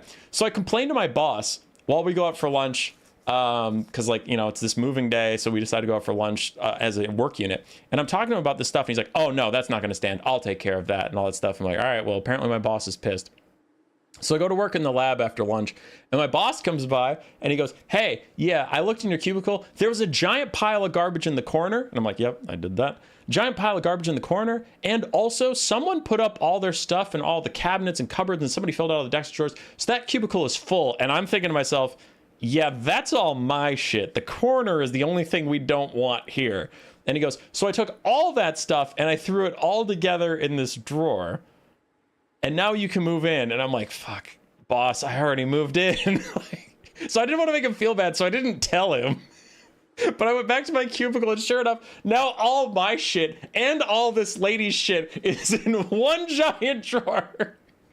So I have to go through everything and sort through everything and go, that's mine. That's not mine. That's mine. That's not mine. And we're talking about like papers. Like I have to just like pick up like random piles of paper and be like, is this mine? That page is. That page isn't. That page is. That page isn't. And like her gross ass ketchup shit is all over my stuff now too. I'm like, this is so fucking cursed. So I had to take this lady's shit out of my cubicle into the hallway, back from the hallway into the cubicle in the corner, out of my cubicle and into the hallway to figure out whose was whose, then put all my crap back where it's supposed to go, and put all her shit back in the fucking corner. So I had a day. And now this lady's gonna come back to her stuff after like 3 months, and she's gonna have 3-month-old dripping ketchup all over her garbage. Fucking asshole. What up, Nicholas? What up? All right, we got through it. Welcome to the finals, ladies and gentlemen. I see the text there. Don't worry, I'm getting rid of it. We are in finals. This is the final game of the day. We have Beluga, who we've cast a good amount of their Slaanesh games today. They've always been very aggressive and very quick to victory. But will their victory be denied by Pasha on their Kislev? We've only seen Pasha once today with the no caster Castalton Golden Knight and Incarnate Elemental Beast versus End of the Lions Vampire counts. So we'll see how they do versus Beluga. For Beluga and Slaanesh, we have Seekers, Hellstriders, Forsaken and Devoted Marauders, and then Azazel with Pavane, Acquiescence, and his Demon Blade. On the other side for Kislev, some Horse Archers, some Kislevite Dervishes paired up with an Ice Witch of Tempest. Yeah, you can tell it's in finals and he's tryharding now that he's bringing a caster on a Frostworm. That is very meta and standard. Hailstorm and Hawks of Mishka. Then we have the Wolfhearts, Kossars with Spears, and then a front line of Armored Kossars, Kislevite Warriors. I like this a lot. I think more people have to start doing this versus Slaanesh's Seekers. You guys have a point. I am not, do not take me out of context. I am not saying Seekers are not too strong. I am not saying Seekers don't need a nerf. I agree Seekers are too strong and Seekers need a nerf. But I will say a lot of people fight heavily armor-piercing, high-stat charging cavalry with heavy cavalry, and they go, this armor-piercing cavalry is absolutely murdering my armored cavalry. This is bullshit. They need to be nerfed. And I'm like, bro, fair. Seekers are strong, but also, why are you feeding them exactly what they want to fight? So I do really like that he took no Winged Lancers, no Wing Lancers, no Griffin Legion. He just took light cavalry, dervishes, and horse archers. And those trade pretty well into Seekers. Seekers will still win, but they'll take a lot more damage and they'll get a lot less value. And then you have a bunch of archers. This is a very strong anti-Seeker build. So to all of you out there who are struggling with Seekers, I hear you. But maybe don't take heavily armored cavalry and expect them not to die horribly.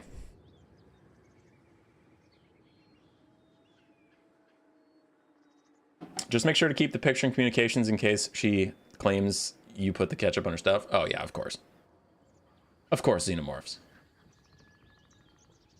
Sounds like BS. Just admit you like wearing high heels.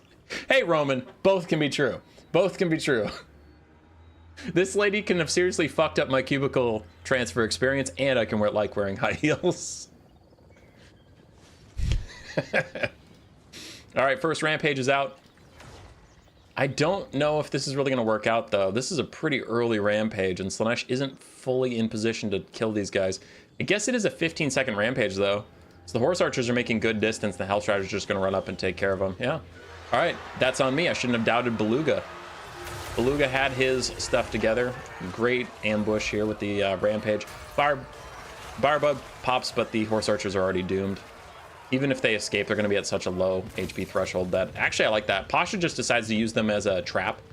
So he casts Hailstorm, and he starts shooting at the Hellstriders. He's like, listen, my Horse Archers are already dead, but I can hurt you. So that ends up being pretty much a Hellstrider for Horse Archer trade, which is fine for Kislev. It's not great, but it's fine. Will buy ketchup, high heels, DM me. All right. Forsaken and Devoted Marauders charging in. Forsaken 1v1 versus Armored Cossars will do fine, but with all this extra range support, it is going to be very tough for them. So the Slaanesh frontline is going to be in serious trouble. We mentioned that Pasha invested very little in cavalry, and what he does have is very light cavalry.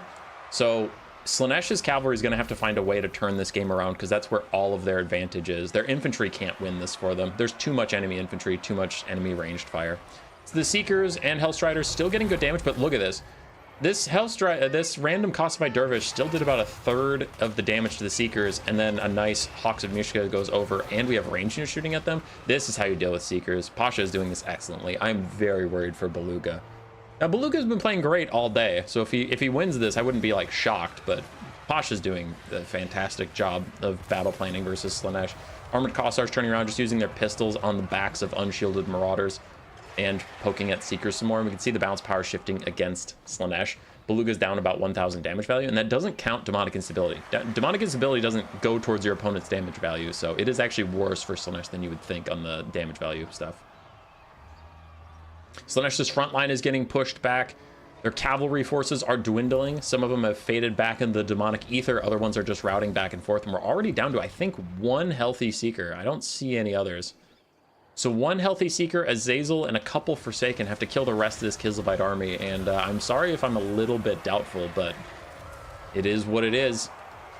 The Wolfheart's Auction Ambushers are here as well. I wonder if they have their net off cooldown where they could net these Seekers right in the middle of all these Halberds, but not to be. They will get away. Hellstrider's just annoying these guys a little bit more. Bounce power keeps getting worse and worse for Slaanesh.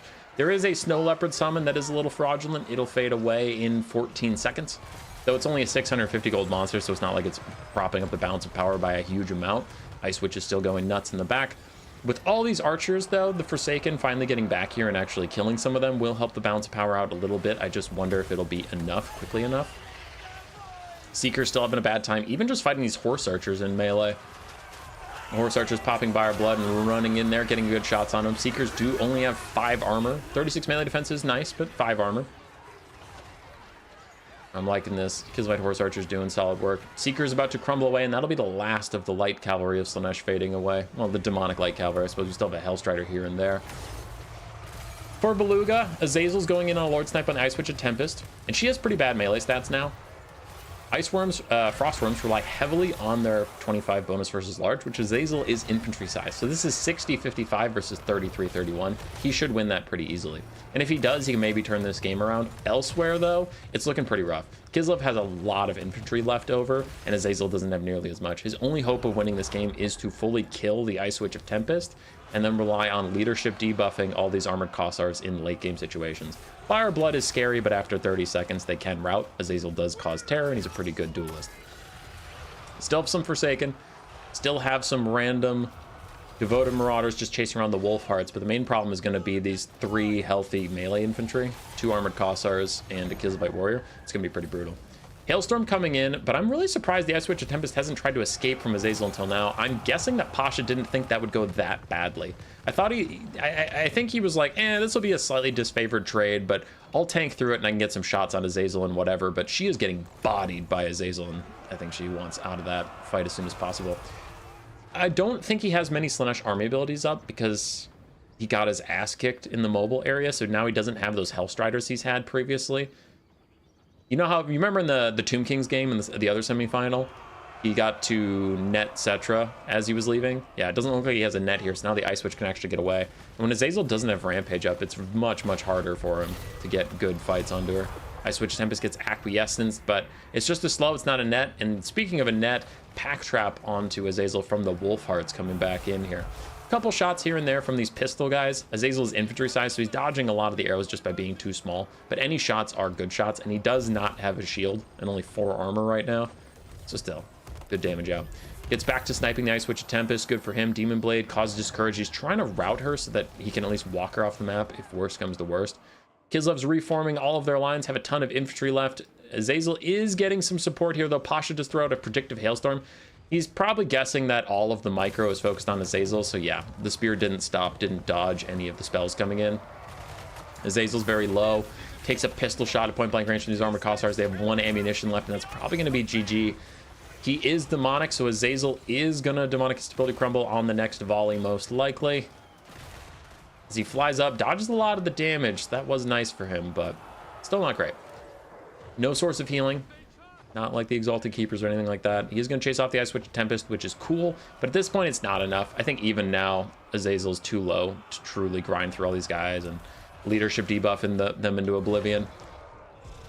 Almost kills the Ice Witch Tempest, but isn't quite able to before Demonic Instability takes him out. Yeah, isn't quite able to before Demonic Instability takes him out. It'll be GG. Pasha will win this new player tournament on Kislev. Like I said, he's played in quite a lot of new player tournaments, so I think it was about his turn to graduate out. I didn't really outline those stakes, but yeah, if you win a new player tournament, your reward is like getting upgraded to the veteran player tournaments. This is the last you'll see of Pasha on this style of stream. What up, Dark Horse? Nearly 4 a.m. down here. That's why I don't really get to play in these tourneys. Sorry, brother. I try and host some late night stuff from here and there. It's 2 things that have stopped me from streaming a lot more or hosting more tournaments recently. One, and honestly the bigger one, is I have just been busy in real life. This has been a very busy spring for me. But yeah. And the other thing is definitely lesser than just being busy, but I will admit I'm not putting as much effort into making time for tournaments and streams because the meta is a little stale for me. I've cast a lot of games in this meta.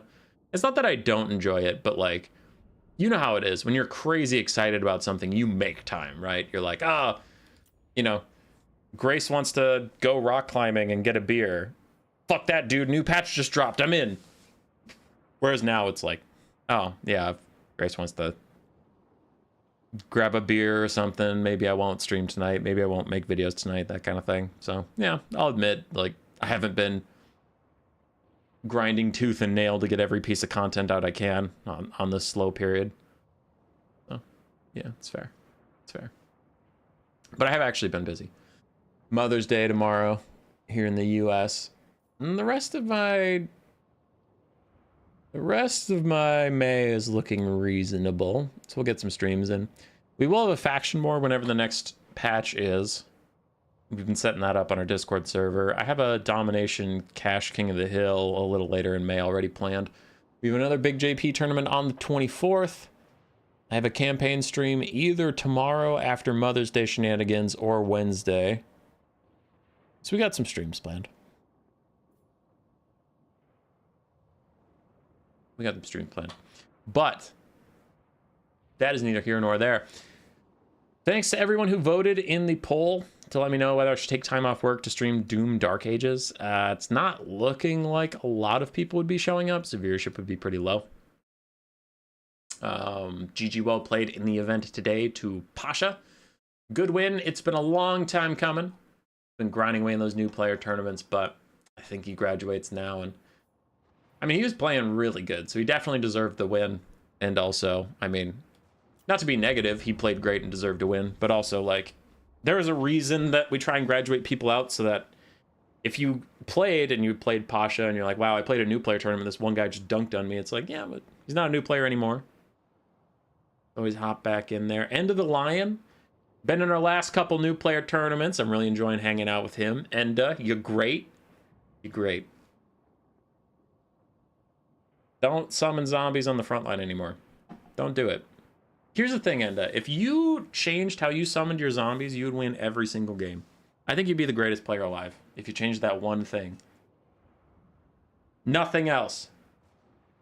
Definitely not playing a stronger faction. My boy. Everybody has their favorite, right? I played Skaven until the day I'll die. You know, I get you, but did you have to pick vampire counts? Because they are struggling right now. Enda hops into these new player tournaments. He's like, all right, bet I'm gonna play the worst faction in the fucking game.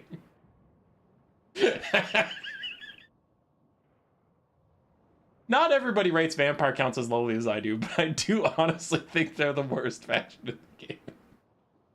And he's like, all right, bet I'll win, you punk ass. All right. Hey, Hummus, why don't you do more medium rate tournaments? So I did. The stream's over. Like, if you want to see more games and exciting action, that part ended. Tequila Sunset might still be streaming. We'll raid him when I answer this question, but if you want to get ahead of the curve, you can just go to him. Anyway, to answer the question, I did some tryhard shit in February and January. I did these, like, there was 4 qualifier tournaments for new players and then 4 qualifiers for advanced players. And then each top 4 had like a cash bracket. And we got some sweaty tryhard stuff. And then in March we did playoffs for Vermin League through March and April. Then late April and May, I had just gotten done with 2 separate month-long super tryhard events on this patch. And again, I'm not trying to be negative. I think the game is in a really good spot. The problem is it's been in that spot for a while, like a very long time. So I'm just burnt out. Like, you can't play the same game forever. But the thing that's kept me in Total War for 6 years competitively now is every patch changes the meta fundamentally, and you have to relearn everything, which is great. Like, some people don't like learning stuff, and that's fine, but I do. Like, I like learning, how is this, because everything is a cascade, right? So when something changes, it's not just like, oh, Centaurs are stronger, okay, that didn't change anything. It's like, no. Centaurs are stronger, which means Beastmen's terrible matchups might become playable, and their good matchups become great matchups. Well, then that means you can pick Beastmen in, like, they're out of 24 factions, there's 5 scenarios where you can now pick Beastmen, and there's 5 scenarios where you used to pick Beastmen, people could play it, now they need to avoid. So the meta shifts around that one change. Like, Centaur is getting way stronger. It's like, okay, Beastmen hard counter Skaven, let's say. I'm just making this up off the cuff. But if Beastmen rise, that means Skaven stocks fall. So if Skaven were at, like, the top of the meta, and now their counters are stronger, they fall. Well, then what does Skaven counter? Dwarves. Oh, well, if there's a bunch of counters out there for Skaven, so people don't want to first pick Skaven, takes them off the thing, that makes Dwarves much scarier, because their hard counter Skaven might not be picked, like, right away. So then you can throw Dwarves in there, and then that makes it strong. Okay, well, besides Skaven, who can fight Dwarves, but also can fight Beastmen, so then you, like, one changes the whole meta, and it changes everything, and keeps it exciting. But we've been on the same meta forever. And I hosted 2, I'm getting back to your original question, I didn't forget. I hosted 2 sweaty month-long tryhard events on this patch. I've seen it all. I've seen what the strong builds are. I've seen who the strong players are. I've seen how they do it. I'm just kind of, like, done, you know? So I'm waiting for a patch. I'm not done streaming Warhammer. Absolutely not. Do not assume that. But, like, for now, do I need to see another SIPA Alpha Dino finals on Beastmen versus Khorne? Not really. Do I need to see another Demons of Chaos Soul Grinder and Blue Fire Kite versus the Empire's War Wagons? Not really. Do I need to see 3 more Scourge Runner Chariots protected by Cold One Knights kiting out Khorne's Minotaurs? Not really. And that's kind of my point. Is, like, it wasn't a bad meta.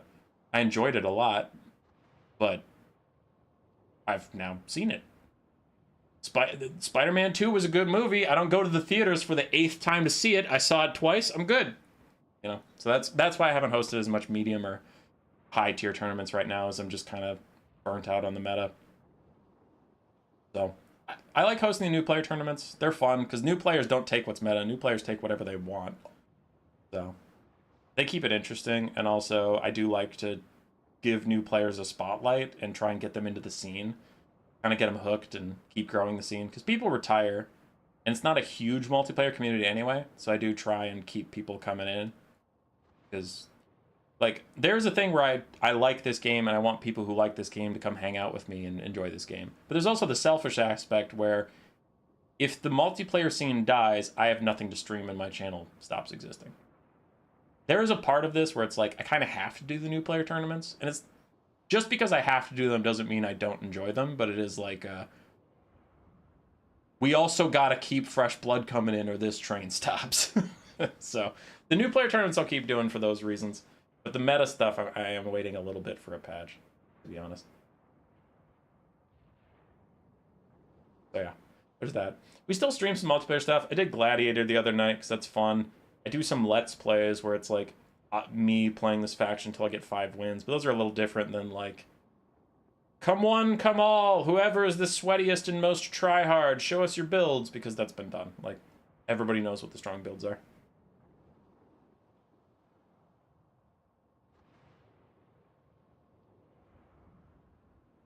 Okay, I'm gonna read chat and then I'm gonna send you guys off to the next caster. Thanks for hanging around today.